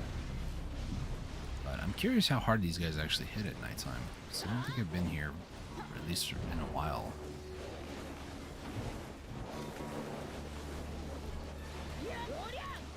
They'll die pretty quickly. There is like an increased like 10% extra drop rate too, so there's that. Did Afu die in the midst of all this? Yep, there he is. Interesting though, because I thought when I read about the Afu it was only going to be like desert zones, but no, he just shows up anywhere, so that's something, I guess. Pattern missing short, nice.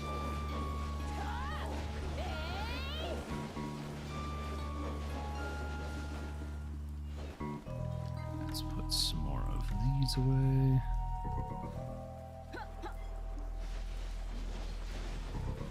About 7 minutes before I can reapply another full buff.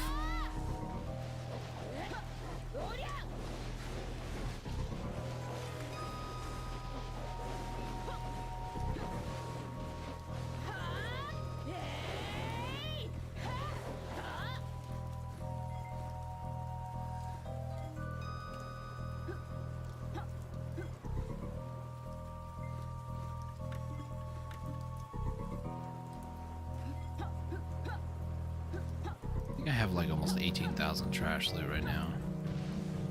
No aggress either.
might seem kind of odd too. I'm thinking about like the music score. It's very like calming and stuff.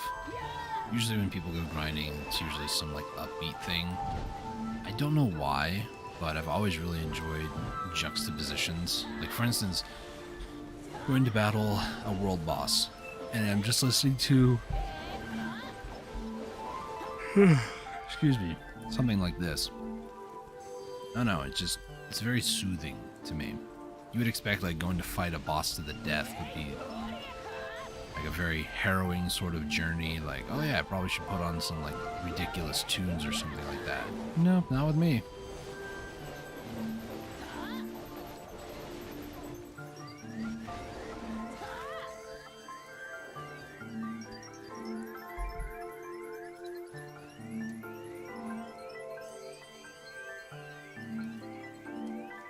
I'm so glad when I log into something that I haven't logged into for a while, to like unknown login or a login on an unknown device. It's like, that was me. In fact, I've logged in on this device before, but you know, whatever.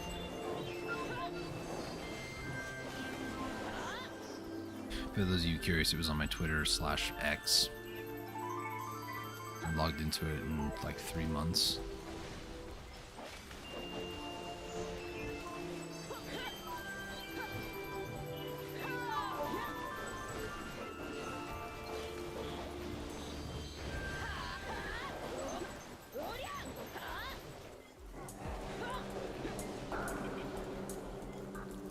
Arc's lightning.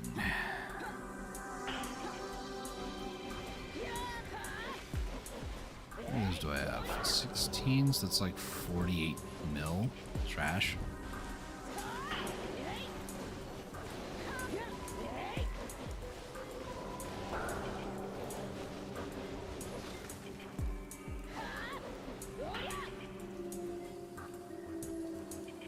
Oh, hey Wald, how's it going, man?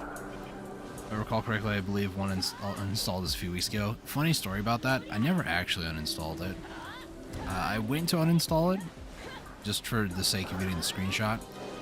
But it was a maintenance night, and it didn't actually fully uninstall. It only uninstalled, like, the launcher aspect of it on Steam. When the maintenance was done, I was like, yeah, I'll install it, I'll jump back on. So for the screenshot, yes, I did technically, quote, uninstall, but it didn't actually uninstall because it was like 60 gigs. Truth be told, I never left. I did stop playing it for like 2 months though, so there is that. Yeah, exactly. BDO does not let one simply leave. Exactly. That's the lie I tell myself.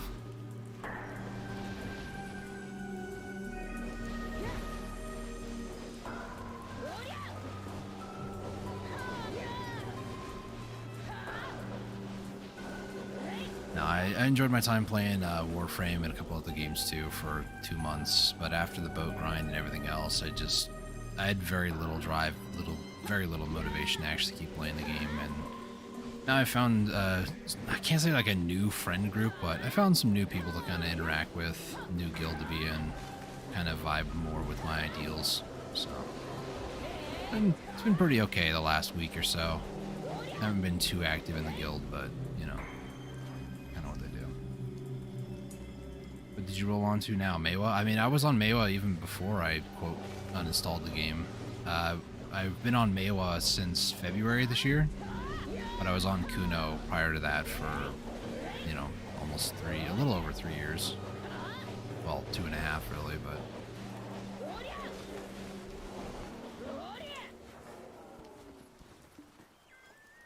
They recently reworked some of her secession moves, so I'm like almost full awakened nowadays, but it's just Divider you can no longer spam, and I'm kind of sad about that.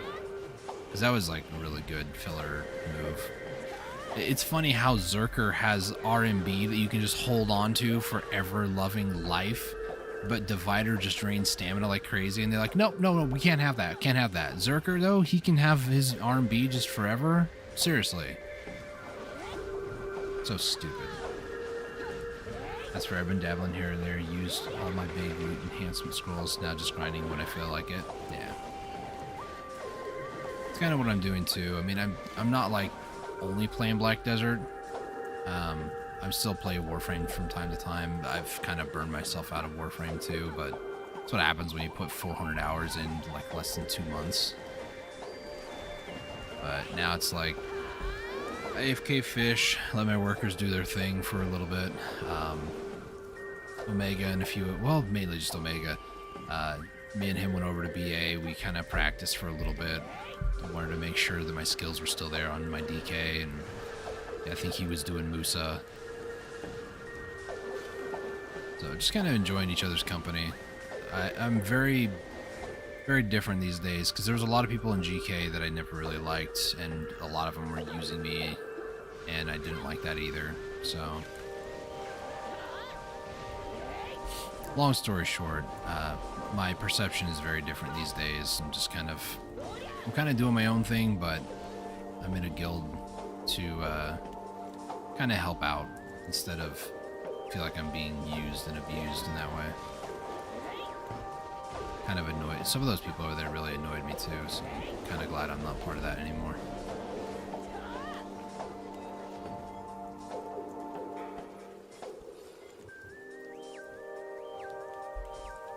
Okay, so we still got this. Probably should finish. I don't know when the season ends. I thought it was like end of year. I need to look into that and maybe do the season stuff. Gets the free stuff for doing the season pass. Not the paid version, but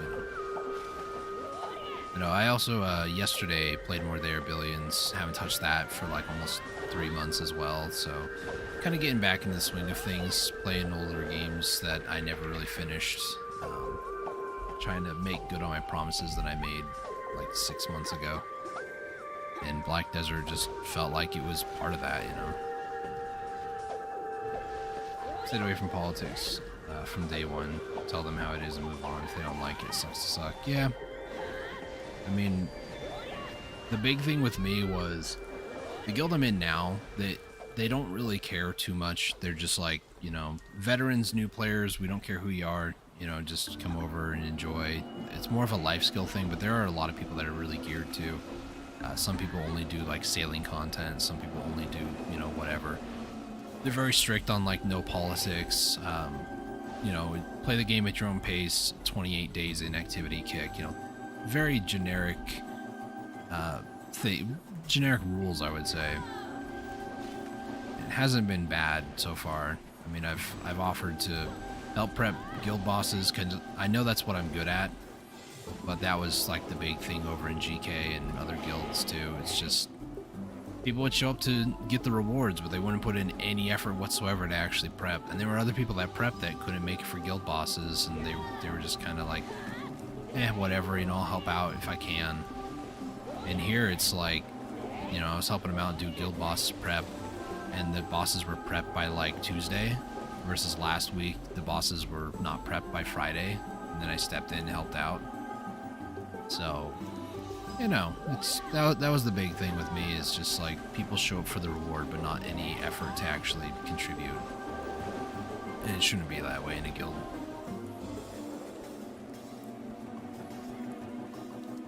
And then, you know, you have people like, help me get the thing I want. And it's like, how much are you helping me? Well, you're getting loot by helping me. And that helps me how? Doesn't. I can go somewhere else and have a less stressful time and make more money than helping you. That's kind of defeats the whole purpose of helping somebody else. I don't know.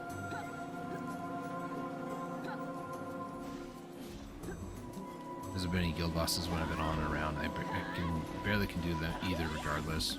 That's fair. Oh no, there's been a lot of politics and stuff going on in GK too. Omega, every once in a while I poke him like, hey, you know, what's going on in GK? And he's like, well, I haven't been kicked from the server yet. And I'm like, well, that's good for you, I guess.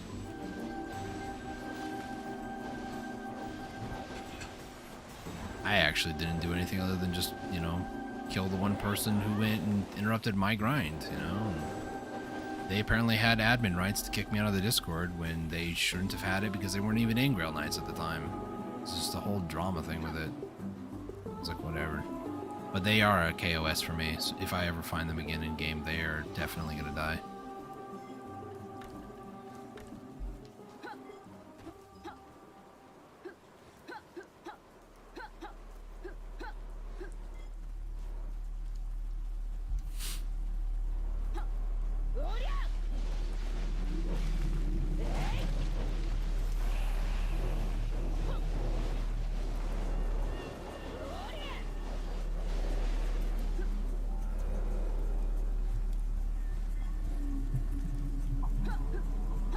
I would say probably only like 2 people I would genuinely say is a KOS. A lot of the other people just are like whatever, you know. And one of them I don't even think anybody at GK would know. Maybe Omega, because I mentioned to him about a previous guild that I was considering until one of the members said something. And they're the ones that's KOS. Just, you know, the only last time I saw him was at Garmoth, and I didn't want to do that at Garmoth, but you know. Hello.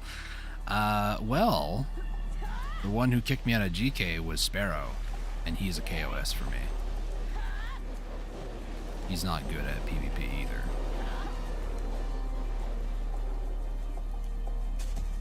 It would be toxic. Yeah, no, I know they are, and if given the chance, you know, I will do my best to defend myself, but, you know, I'm also not going to be the one to flag up. And that's exactly what happened. Sparrow flagged up on me at History of Ruins, killed me twice. I was on controller. He went bandit status. Then I killed him, sent him to jail.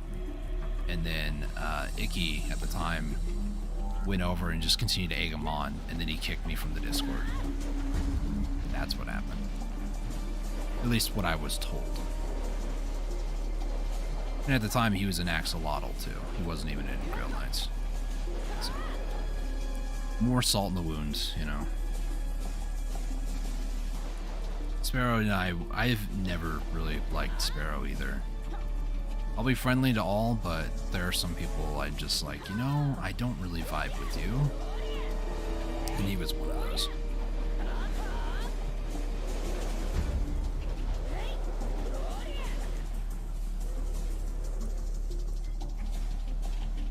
Always struck me as the type of person who has an ego.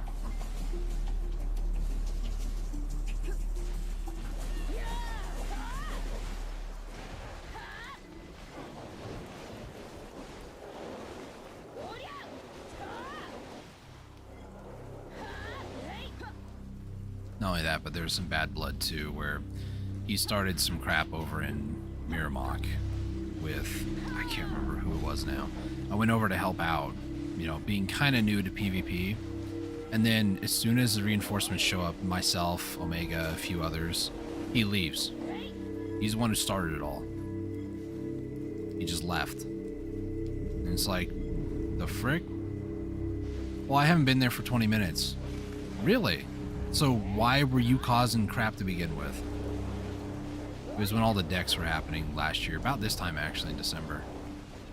That's when I went on a rampage in BA trying to figure out how to play Kuno, how to play, like, this is when I really started delving into Dark Knight. So I guess I can thank Sparrow for one thing, and that is learning how to play PvP. But that doesn't mean that I could have done so without his assistance. So yes, he is a KOS for me. There's a lot of bad blood there.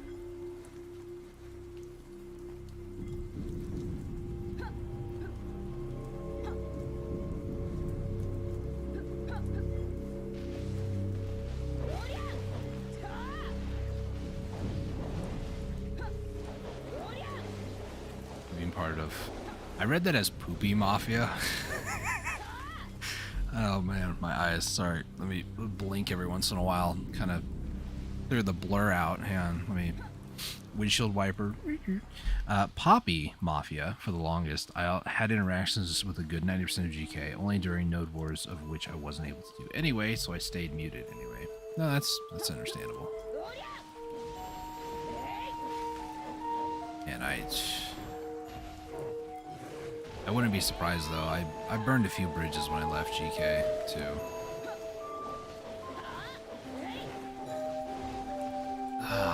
But at the same time, I also don't really care. There's a few people too I just don't really vibe with, so I don't really like them, but they're not like a KOS for me, you know? It's hard though, because it's like, so many people have egos. I mean, I do have one myself, but it's not, I wouldn't say as bad, but then I'm comparing, and that's not always a good thing to do either. I'm not as bad as so-and-so. Yeah, but you have your own demons in your closet. Let's not get crazy now. Login reward.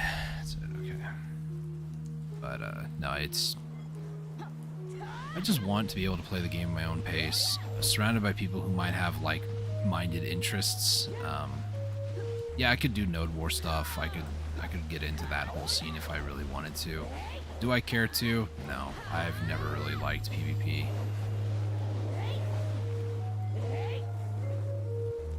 So,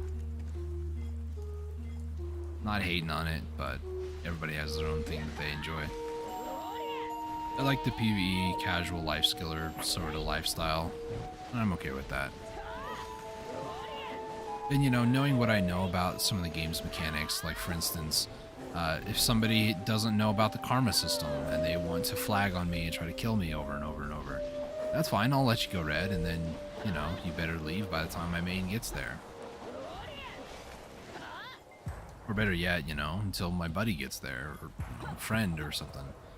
The guild I'm in now, there was an incident happening, or was about to happen, and somebody said, I got 10 mercs right now. I got 10 friends I can contact. And I was like, what? It's like, we don't need to fight. I was like, but the thing is, I can fight. So if we get some mercs in here to help out, I'd be more than happy to settle the fight as well. But, I don't know, it's just... Recently, apparently, the guild I joined has been having issues with some other people. And they're like, are these those D-bags we were dealing with? And I'm like, I just joined guild like 2 days ago. I don't know what you're talking about. So it is nice to have friends in high places, but at the same time, just, I don't know. I love PvP, but without the gear score, I often shy away from it. No, that is 100% fair. I think they added in a new server. I was checked it. I think they added in a new server recently called the Anonymous PvP server. I don't know if they are doing like gear standardization there, but everybody's just known as Strong Adventurer. So you don't know who you fight. It could even be guildmates too, which is funny. Like, nobody is safe. Friends, the only way you can be safe is if you were like in a party or plat, but even then I don't know if that's actually like a thing you can do there. I just remember reading about how they were adding in a new one. Instead of season 6, they changed it to like another Arsha style, but everybody was like complete anonymity. Anonymity? Is that the right word? Anonymous. So that would be kind of fun to go there and just have some fun. I wish they made a bounty hitman system, gear brackets and stuff like that. Yeah, that would be cool. Like node war, but like if you didn't have the gear, you couldn't go to certain locations. But if you were over geared for a spot, you couldn't actually do damage to other adventurers, that sort of thing.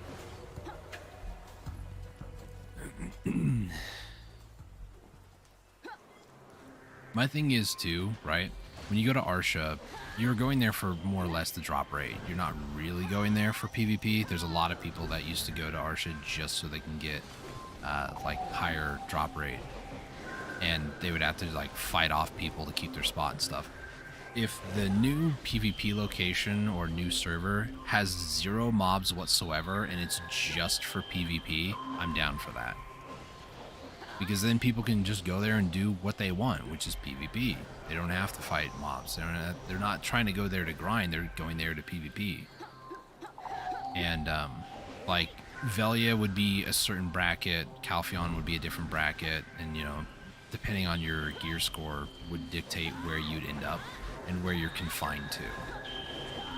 That would be kind of cool, but I don't know if they're actually ever going to implement that. Partial immunity when engaging, being engaged, so you have time to fight without being fed to mobs. Yeah, but that would be the thing, though, is in the server that I'm imagining, there would be no mobs, so it would just be like a deathless, no death penalties whatsoever, no XP loss, no crystal breaking. It would just be pure, unadulterated PvP, no mobs whatsoever. But it would have to be within like certain bracket points. Like, I would say even like 5 to 10 AP might be too much of a difference in some cases, but that might also just be like an accuracy evasion thing.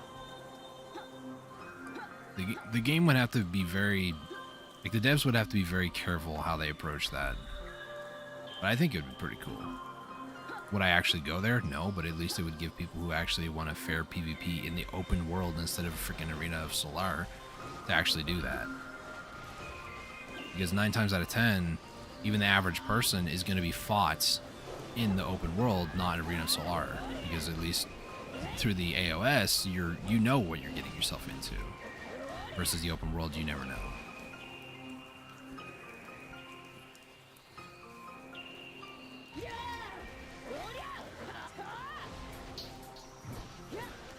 It would be also kind of cool, though, if you could, like, hire NPCs to help you, like, bounty hunt as well. That would be sick. And if you, like, they could make a silver incentivization with that. Like, the higher points you have, the more that you can bank in silver-wise.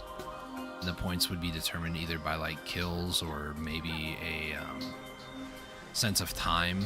Maybe like after 5 minutes it doubles the amount of points, 15 minutes it triples, you know. Some sort of system, and then you can go to like a certain NPC in the wild, which would be like the only safe zone, and it would allow you to cash out those points. So you can get silver for that.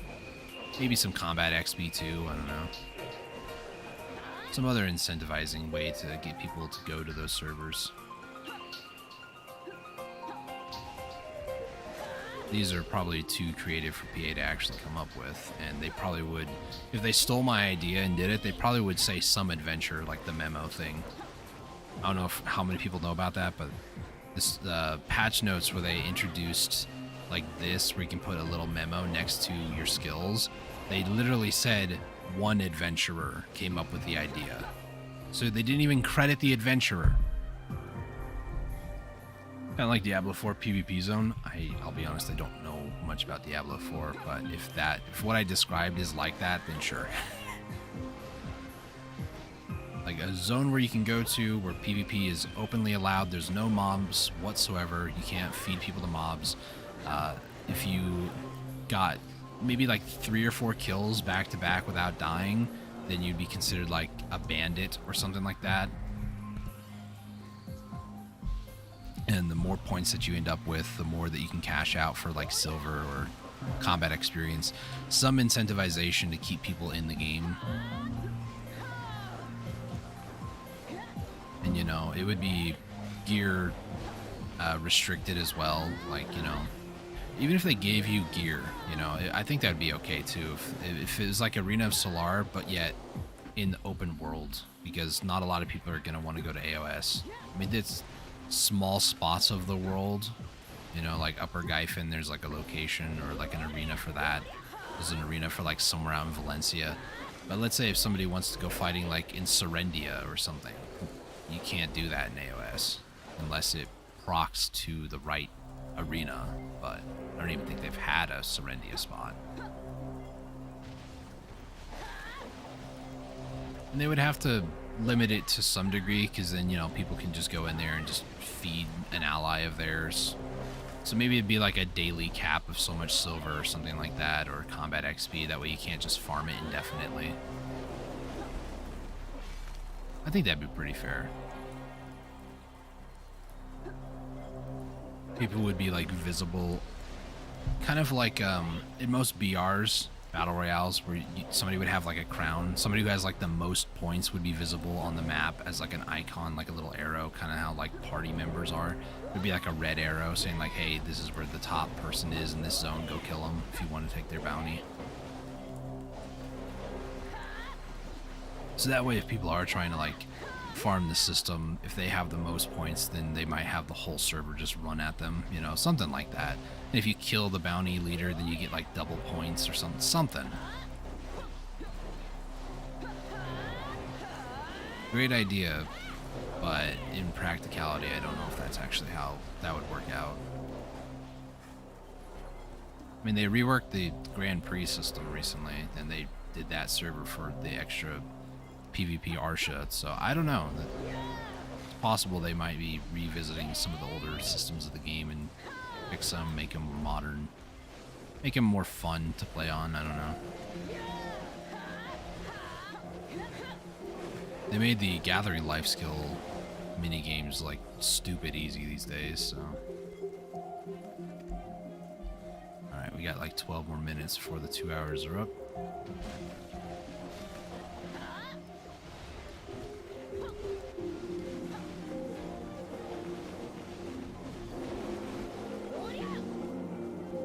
Hey Afu, how's it going? Bye Afu. Thanks for a Dropbox. Nice.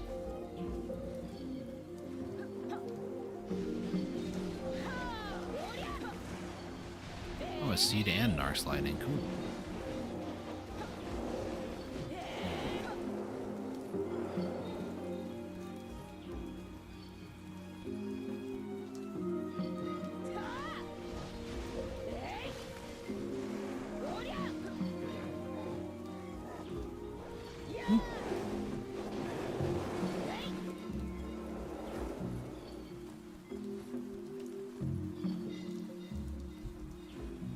Do I think that they're, you know, gonna ultimately fix a lot of the PvP issues of the open world? I don't know if they ever truly will, because, I mean, it comes down to the individual who's enacting upon that.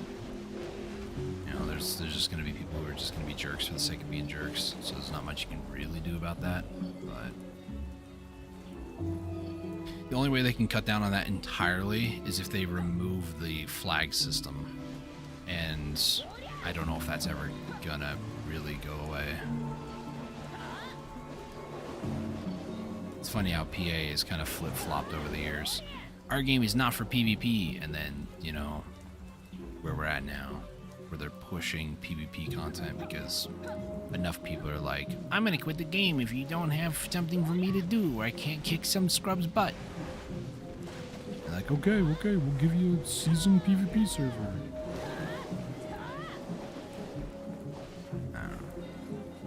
Unfortunately, when it comes to online, worldwide open PvP, there'll be no fixing every single problem. There will always be something new that people discover and abuse. Absolutely. And it goes back to what I just was saying. I don't think, even if they could, like, remove it, what would happen at that point is, I can already see it, people would use the fact that nobody can activate PvP against them to just go and grief the rotation. Take mobs away and do that sort of stuff. What that person could do then, especially if they're streaming and they have video evidence of it, is report that to PA and hope that that person gets either a soft ban, slap on the wrist, or just a permanent ban, which would, you know, really make people be like, I don't want to play this game anymore if I can't do that. So there would have to be a measure of leniency, unfortunately, which would only just allow more and more people to pull that crap. But I mean, at the same time too, if you soft ban somebody, like a 3-day ban, 4-day ban, they can't do that for 3-4 days. And then they'll ask themselves, do I really want to continue doing that? Even if they stop playing the game, that still would be better than them continuing to grief people. Even something as, quote, innocent as moving mobs away from the spot. Or even worse, like killing them, knowing that somebody's already grinding there. But then again, you have Marnie, right? And the Marnie system has been completely reworked, so you can do more than 1 hour a day. So for a lot of people, Marnie Zone is where it's at. So there is that. And the whole point of Marnie, too, was to try to cut down on a lot of the open world PvP. But then again, you know, Centaur's Marnie was a thing for a while where it wasn't the main spot. So, I don't know. They shoot themselves in the foot every time they cause a, quote, solution because they don't actually do it the right way. Do I feel the PvP problem is PA's responsibility? In a lot of ways, yeah. They did create the game how it is, and people are abusing certain mechanics. I mean, they've cut down on a lot of that abuse with, if you go to use a map, you can't access your, you can't do anything while it channels and that sort of stuff. I mean, they've cut down on a lot of it. It's a lot better off than what it used to be, but is it still an issue? Yes, because it'll always be an issue.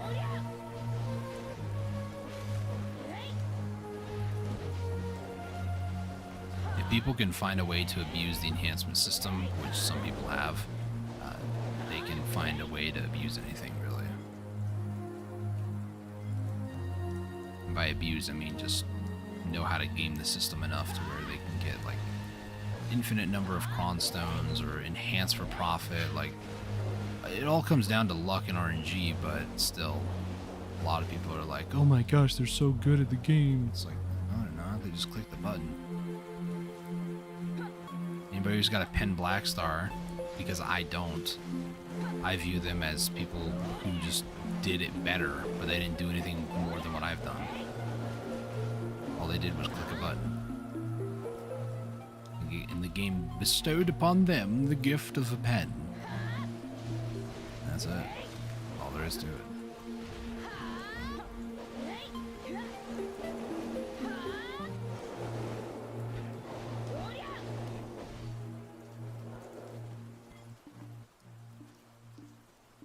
Oh boy.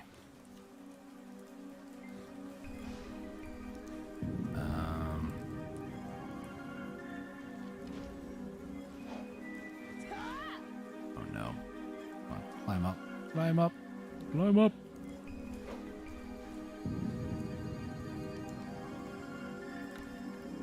Goes all the way and back down we go. Double check the spot. Yeah, everything's looted nice.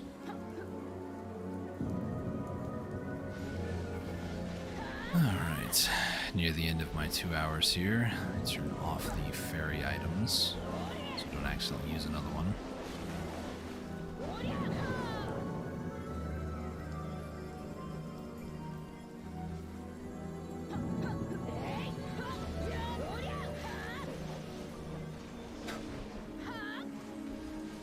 So 93.5. I think I started with 90%?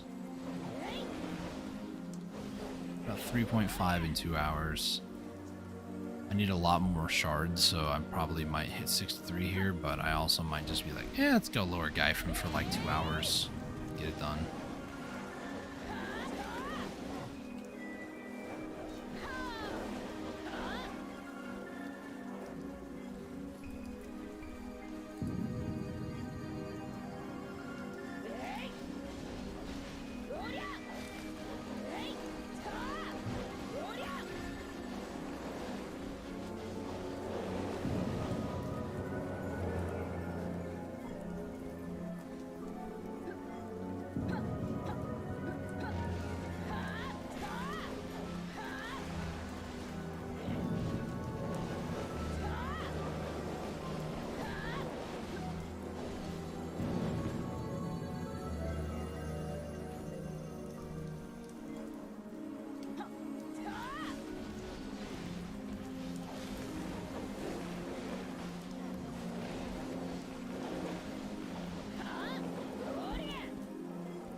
Extra Mafu, nice.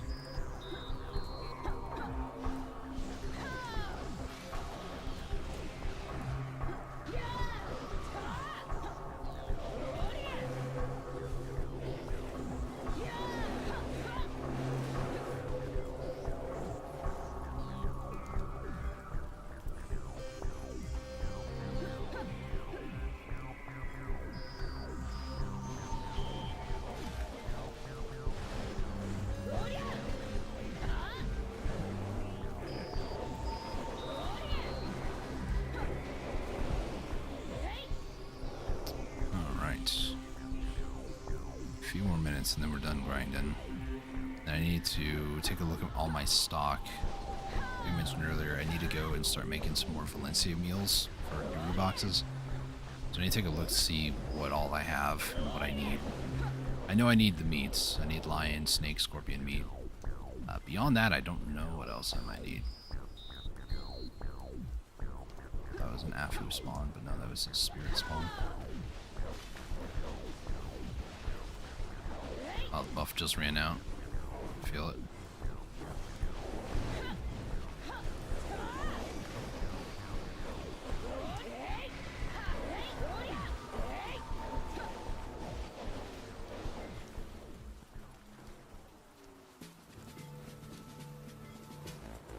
I mean, the guild just asked, do I hunt sirens, which is a sea content, or do I do mana potion pot? And immediately, Sonya replies, mana potion.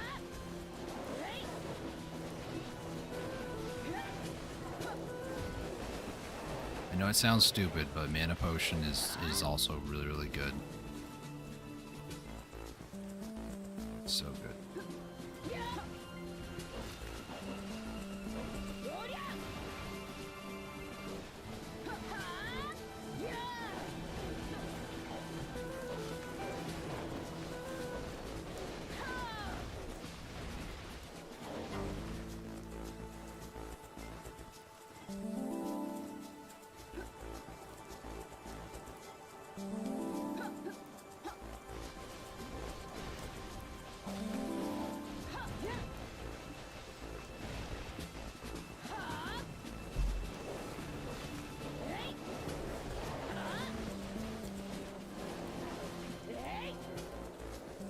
So we got about 50 seconds, probably like 2 more packs, maybe.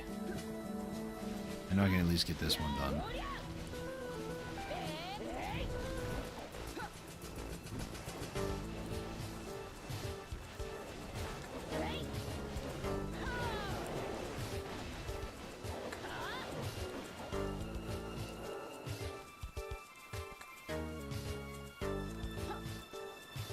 Yeah, 2 packs.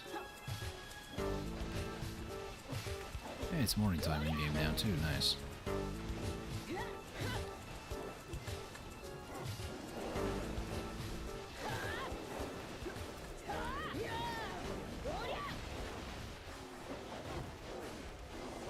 Alright, that's the last pack there. Alright, so in total, we're docking 6 of the shards off because that was the amount of Marnie stones that I had. So that was 14 shards in about 2 hours. Not great.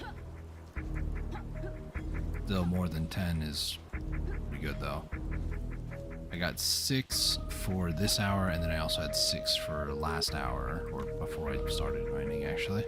So that would leave me at 12. Okay, let's not get stuck. 26 minus 12 would be 14, so realistically it'd be like 13 an hour? Oh no. Becky, don't move too far, please. Can't even sheath my weapon because I'm too slow. That's rude.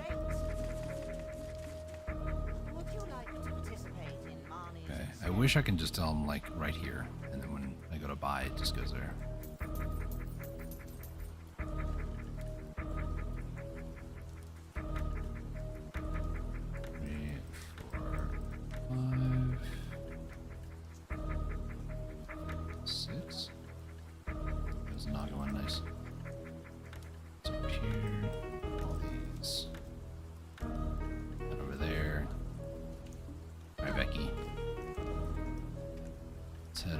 back to Heidel real quick. 726% on weight capacity. Love to see it.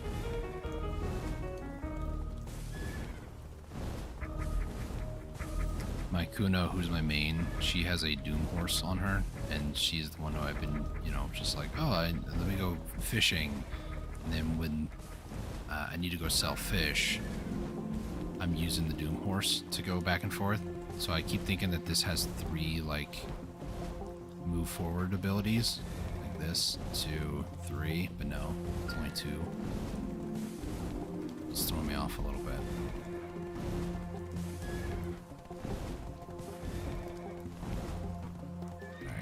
So what we're going to do is I'm going to hop off the horse here. I'm going to slowly make my way, oh gosh.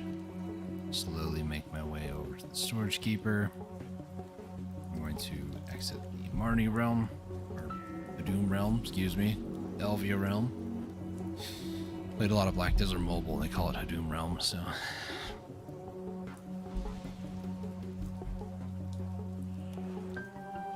Let's turn that off. Storage keeper. Get some stuff away. Don't really need the seeds, so I'm going to sell the void seeds and then the trash loot, which is about 598. If we remove that, 528. And then these, it's like I only really need like 100 of these, so 95 of them. I mean, it's a lot, honestly, but do like 95, just keep about 100. It's almost a bill, not too bad. But that was also like a lot of stuff just kind of sitting there. Also sell some of these. So wait, this is only 100,000? Oh, it's because of these. Okay, never mind.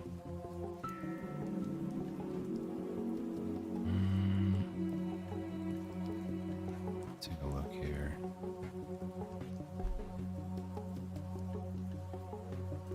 I have all this manor stuff I need to put somewhere. That's not going to be an issue. Trent, I only have 2 spots. I'm trying to think of places I don't have workers. I do have workers at Tariff, and I do have that finally. Altanova, I can stop the worker there. I haven't already. Old Wisdom Tree?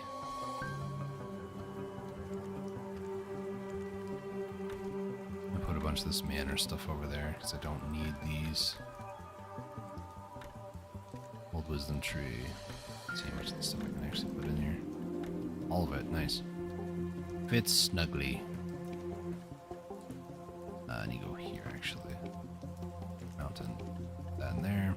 Go to Calpheon, put that away. I need to open up these. I have a bunch of these I can turn in as well. And then I need to make these, which are these pieces. So I would need like 9 more, but sometimes you can get like a double. So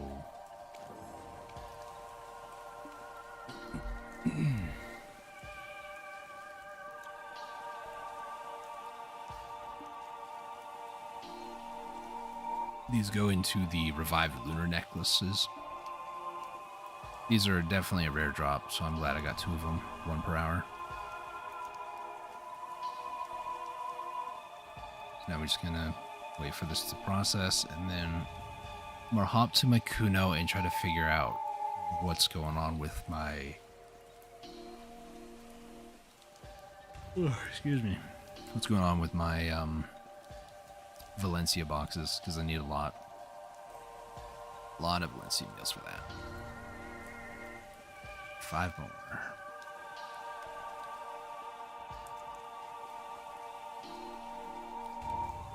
There was a double.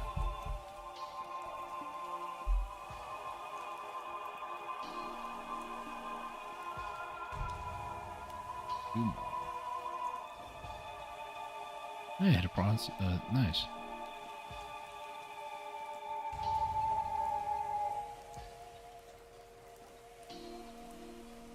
One more. Don't be a double, please. It's a single. Nice. So I need to put this here, put 1 there, boom. Then we just move these all around like so. Boom. Go ahead and open up these, and I believe these can all be put on the market. I can. So in the market you go. Same thing with these. And then, because I do have an active value pack, I don't really care to actually do anything with these lunar necklaces. I'll just put them, I don't know, like 206. I'll put them 205. I don't think there's anything else I need to sell accessory-wise. I made a mention of like keeping everything and then like doing a huge enhancing session at the end of the year. Yeah, no, I don't care about that no more. So the value pack ones, I just have like a whole row left. We're fine there. So I need, for the cup that I want to go for, it's the one for rings. That's belts. This is the one. The belts, no, I don't need that. I need earrings. So the earrings give AP, which is just a raw AP.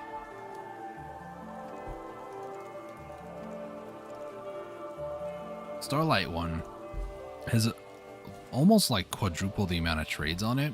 So people do tend to go for this one. So what I could do is I could go for like this one here, like make it myself.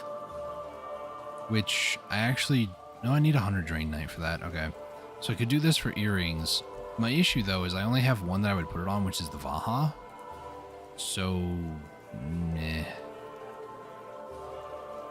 I still would need like another 100 or so drain shards for that. So irregardless,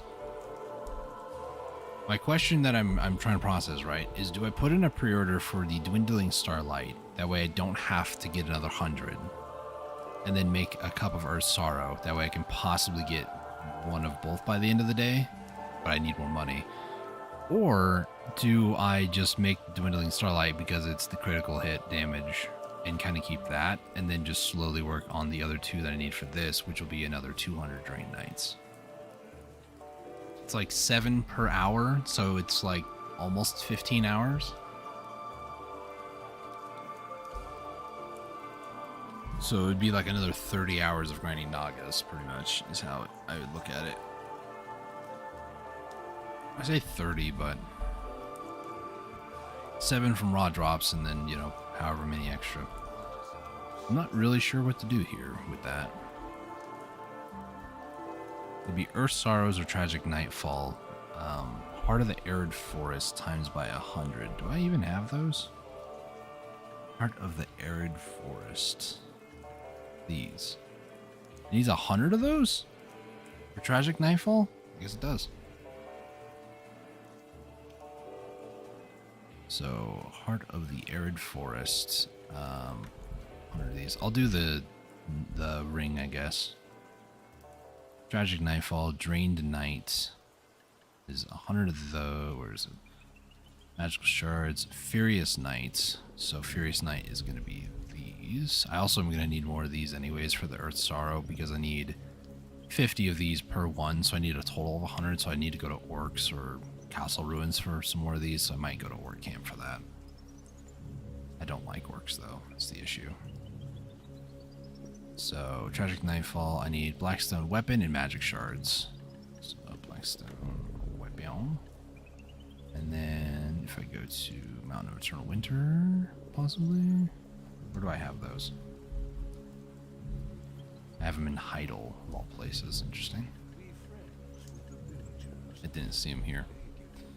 Also wasn't looking. So, Tragic Nightfall, I believe, is the one I'm going for. Magical Shards times by 30. Arid Forest, 100. Drain Knight, Furious Knight, 100, and Weapon. And I'm going to double check this to make sure that it is Tragic Nightfall. That is not the one I need. Good thing I checked. So I need Dwindling Starlight. So for that, I need Massive Pure Magic, Magical Shards, Drained and Furious Knight. So I don't need that. I'm going to need these with Massive Pure Magic. Don't need that. Massive Pure Magic. Where are you? There you are. So let me make sure I got this right. So Dwindling Starlight, 10 Massive Pure Magic, 30 Magical Shards, 100 Drained, 100 Furious, 100 Blackstone Weapons. And it is starlet. I'm gonna just make sure one more time Because I don't want to make a mistake. Cup of starlet, ring. Yes, this is what I want. Now, I need to combine this with heating. So heat all of these items together. And this will make the thing I've been talking about that I need. Now, the real question is, how bad is it going to be to take this off if I need to take it off? Because you can take them off. So video codecs? No. Actually, I have it open over here. Cup of dwindling. Here. Let's see.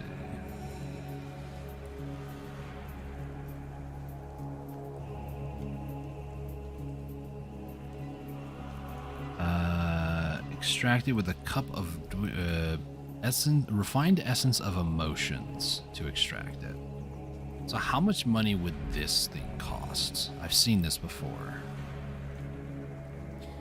10 fragment of all creation, 10 legacy of the ancient, 10 forest fury, 20 fused crystal of emotions, and 100 magical shards. How much does this cost? So I would need 100 magical shards. It's not too bad. Fragment of all creation is from yellow grade. What is it? Yellow grade accessories, and using simple alchemy on those. So do I have any of those? Fragment of all. No, I do not. So I would need yellow grade accessories for that. So if I go accessories, let's say like ring, for instance, anything that's like a yellow grade. I think Forest Fury? No, doesn't show up on the list. Wait, no, it does show up on the list. I'm stupid. Forest Renaros rings, Ring of Crescent Guardian, Ring of Kadri Guardian, Eye of the Ruins ring, Ominous ring, Tungrad ring, Serap's necklace, Cecil's necklace, Ogre ring, Leighton's Power Stone, Tungrad necklace, Deboreka necklace, Narc ear accessory, Tungrad earring, Dawn earring, Ethereal earring, Black Distortion earring, Centaurus belt, Orkinrad belt, Basilisk belt, Valtar Eclipse belt, Tungrad belt, and Turo's belt. All of those. So I would need 10 of these type of accessories, and it looks like Force Renaris would be like the cheapest. So if I just purchase, you know, well, I can only purchase 5 at a time, but that's fine. So we'll get some of those. This is for future. Legacy of the Ancient. I need to heat one of the following combined magic crystals: the Gervish, Makalod, or Whom.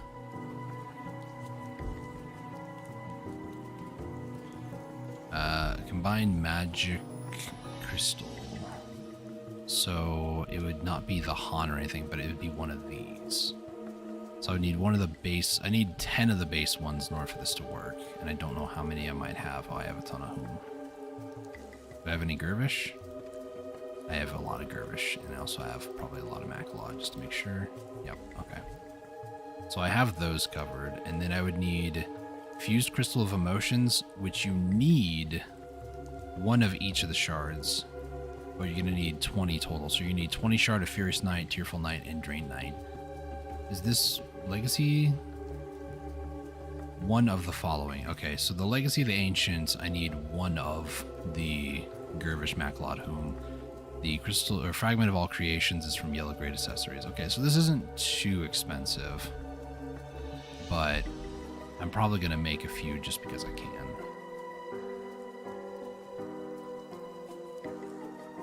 So, let's see. Forest. Naros. These seem to be the cheaper options, so we just crash the market here, why don't I?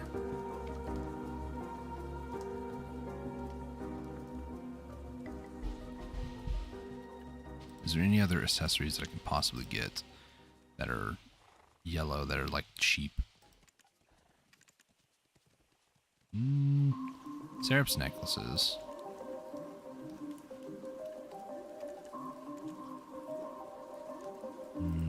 Strength earring. Belts. Kind of. Nothing is going to beat Force Renaros ring, though, unfortunately.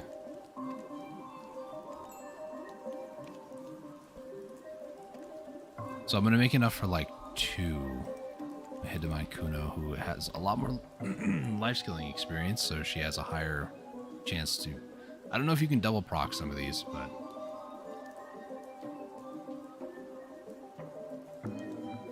it'd be nice and save me some time. That much I do know. New Ula Kita update.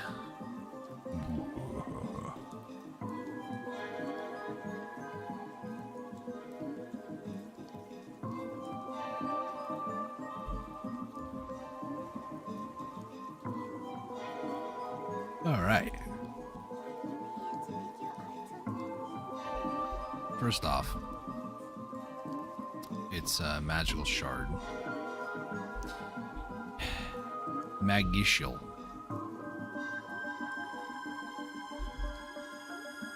Login reward, and then from that, so these are going to go into Heidel. Go to Balanos and put those things away. Like I said, I've been doing a lot of fishing on this Kuno, my previously main character. Also need to do something with that, before it goes bad. So, I need to head over to Mountain of Eternal Winter. Need to get, like, I don't know, 200 of these. Need to go and purchase those, and then I'm going to need 5 more after this one gets sold. And then, let's see. This I needed to, for shards, heat? Yes. So let's get the craftsman, get that. These are on cooking mastery, so let's change this to processing mastery. Let's go over to heat. This is heat, right? Yeah. So we're gonna go ahead and heat that. Sell? Nope, not yet. By sell, I mean did the ring sell to me, not the other way around. Legacy of the Ancient, I need to do what with this? Heat one of the following crystals. Okay, so I need to heat. I'll heat like 20 of them. So the thing is, right? As far as accessories go on my Meiwa, the combat main, right? So the necklace, I don't really care. This cup is dirt cheap and there's a lot on the market, so I don't care too much about that. This belt, though, that's a different story, and I don't plan on having the belt like forever, but this belt is probably going to be with me for a long time. Debreka belt would be what I would change it to, because I don't really know much of a good AP alternative to Kaposha versus like a Depot, but this is kind of what I'm stuck with for now.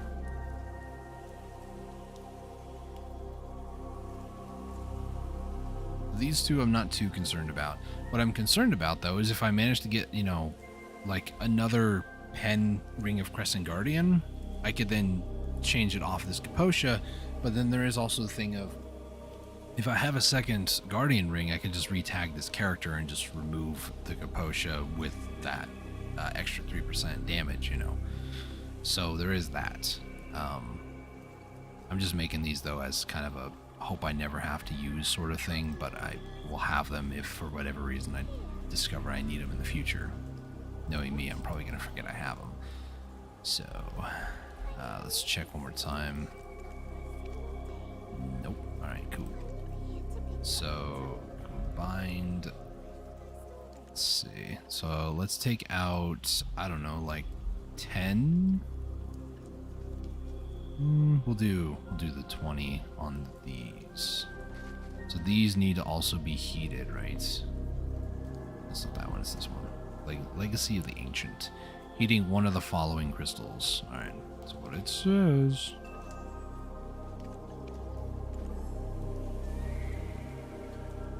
We'll see. A, if this can double proc, and B... Oh, it does stack, nice. B, if, I was going to say if it works, and then if it double stacks, but I said that backwards. It works, obviously. So.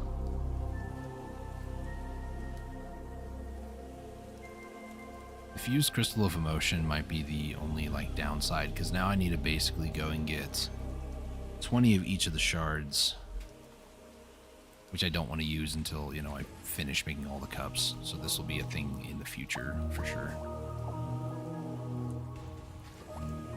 Because I would need 40 Furious, 40 Drain, 40 Tearful. Make 2 of these, which I guess is okay.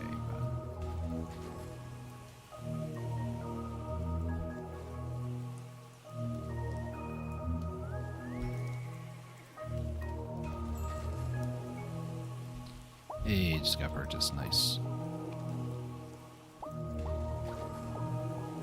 I don't need more than 20. Almost bought more. Forest Furies. Forest Fury. I do have a lot of those. Okay. It's for my time grinding. What's its face? Upper Gyphon. There's also a ton on the market too, if need be.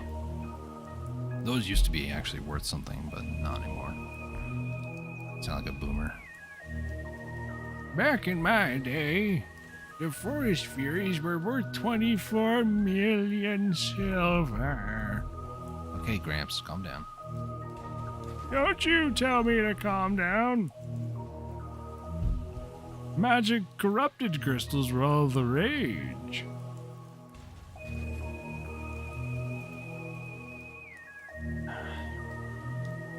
Now you kids with your Wizmo Gizmo Elcar. Yes, in case you're curious, I do want some of these. But it's crazy, right? It's like 8 more accuracy, but look at the price difference. I understand this is a lot to make. Like, you need 2 Crystal of Elcars to make just one of these, but you also need a Quadir fragment, which I'm pretty sure is a new resource from the new region, and you can't get it to like purchase it off the market. Shoot. Yeah, it's Quadir. Yeah, no, you can't purchase off the market, so it has to be a drop, which is even worse in my opinion. But you know. All right, so that goes in there. Excuse me. Fused Crystal of Emotions. Let's go ahead and burn those rings.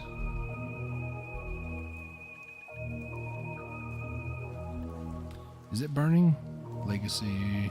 Simple Alchemy. Okay. Simple Alch on these. Process. Yes. Does it work?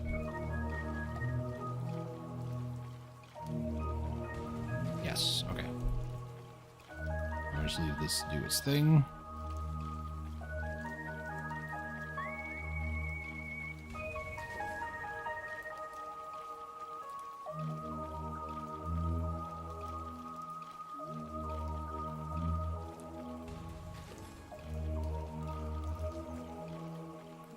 I do have 1.3 bill on me.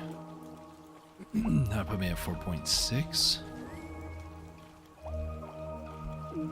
Okay, let me, I think it's called Day Tools now. Daytools.net? No? What is it?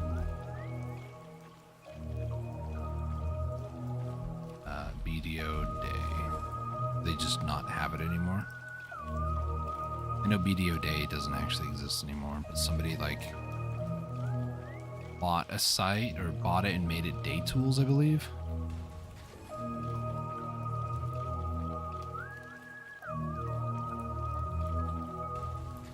But daytools.net was like this website that it turned into, but then even that doesn't seem like it exists anymore, unfortunately.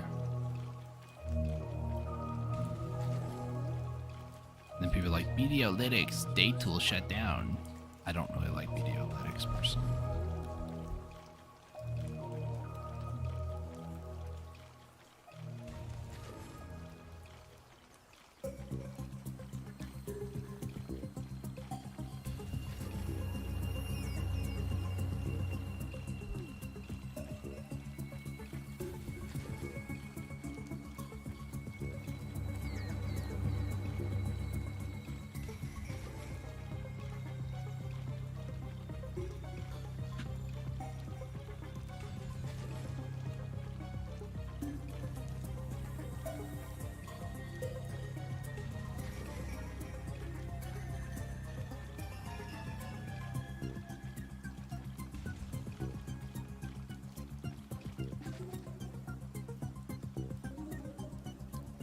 reason why I don't like it is on the old website, trying to find if like Videolytics had something that I was missing. On the old website, you can like put in how much of something that you want, and yeah, it didn't work out too well.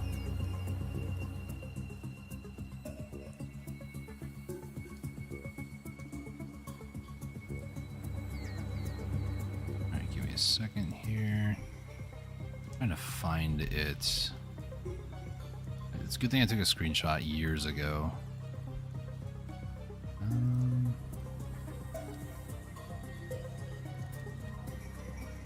Is this the one? No.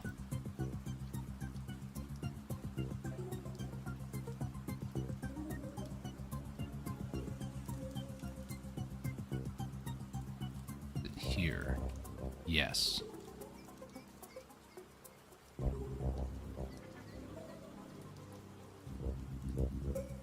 Okay, so this is for I want to say like 10,000 worth. It's 8,000 lion meat. I need 2,400 scorpion meat and 4,800 snake meat. A lot of the other stuff I'm pretty sure I have.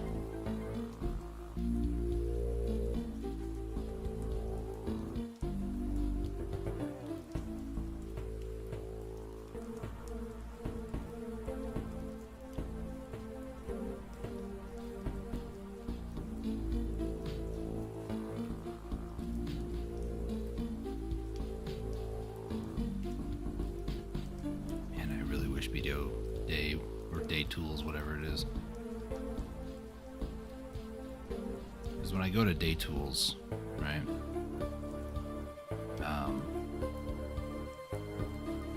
Daytools.net, it just doesn't come up anything. I get a be back soon. The website is under maintenance. Check back later, and it doesn't do anything. So I wonder if they just don't pay for it anymore, and therefore it's gone. Let's see. Meals. I'm trying to get. I mean, I could probably do it on BDO Codex though. Yeah, kinda can. So let's say 10,000.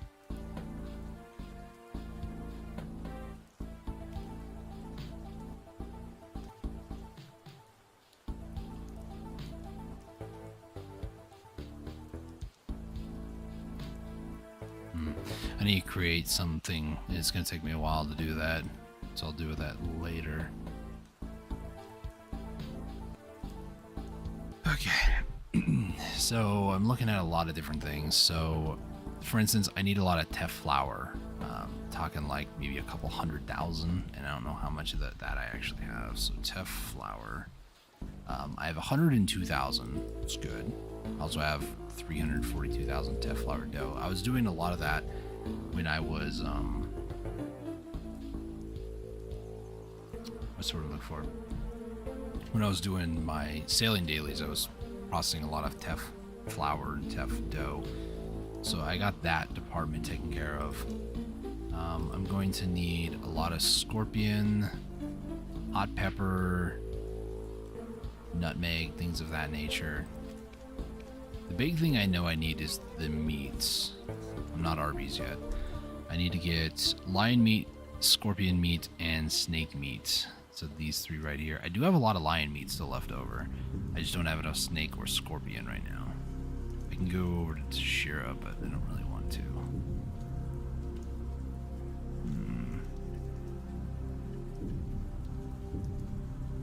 Not sure. As in, like, how much would it be to get Valencia meals right now? So if I were to buy, I would need 218, right? Let me take a look. So 218 times by 214 times by 6. I would need 1,284, so 1,284. I would need 112 million silver per day But then when I go to sell, it's like 230. So, it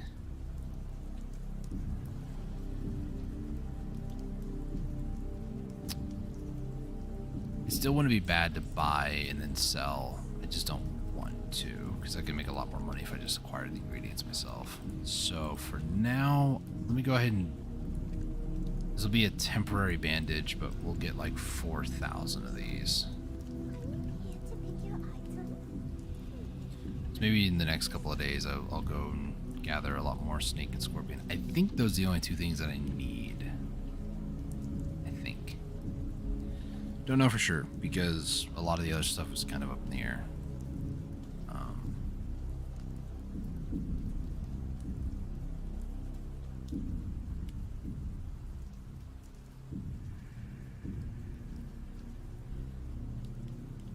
I have a cooking calculator. This is kind of what I was looking for.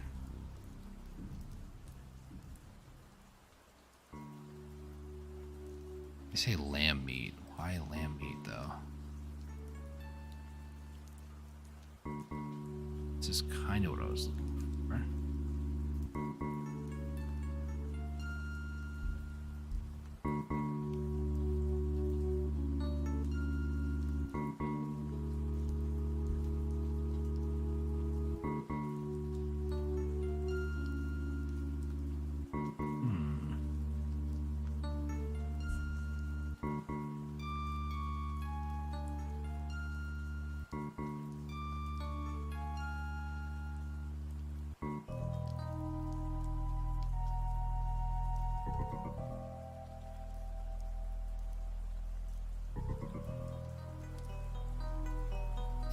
Close enough. I need 8,000 lion meats, 2,100. I think it's like 2,200 scorpion, and like 4,800 snake. I can't remember what the numbers are though. It's driving me nuts.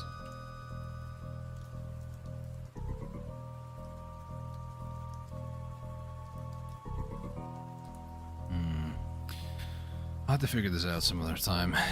It's a bit much for me to try to process through it all. Wait, can I sell boxes right now? Sure can. So... I do have it, nice. So now I go to artifacts, go to mastery, go to that. 114, which is half the amount. Sell all. No Dalashane thing. And then 100. Yeah. Dalashane's new route for business. Let's turn that in. Head over to Dalashane.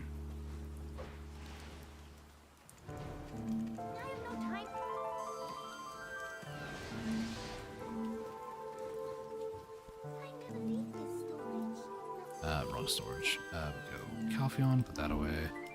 I don't know what's our... Let me go ahead and get my trading clothes on.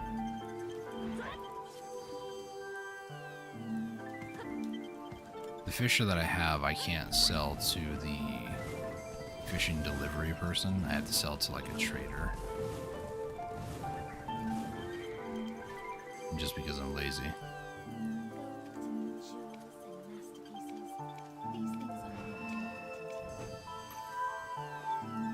There you go. Put that back on. I also need to equip this back on. Where's this coin? Is this the Jetsona things? Oh, it's the Grand Prix thing. I don't care about that, sadly. Might as well open up this. Yay, memory frags. Woo. Kudum has appeared. That's another thing. The ability to sell Kudum's heart on the market has made me just not go to Kudum, like, at all since then. Let's go to Balanos. Throw those in there. Go ahead and throw these in here. I almost have enough for like 2. Crazy. There you go, take my Kuno, and I'm gonna go AFK fish and then just end the stream here. I need to kind of sit down more seriously and take a look at my things. I know I need snake and scorpion meat, and I got a lot more lion meat than I remembered last time. Like a lot more than what I remembered. There is that.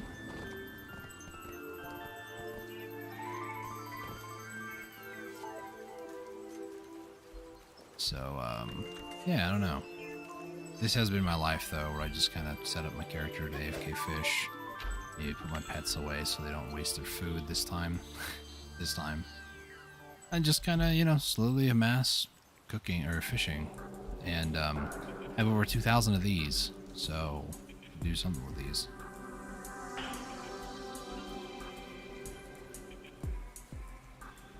I don't know.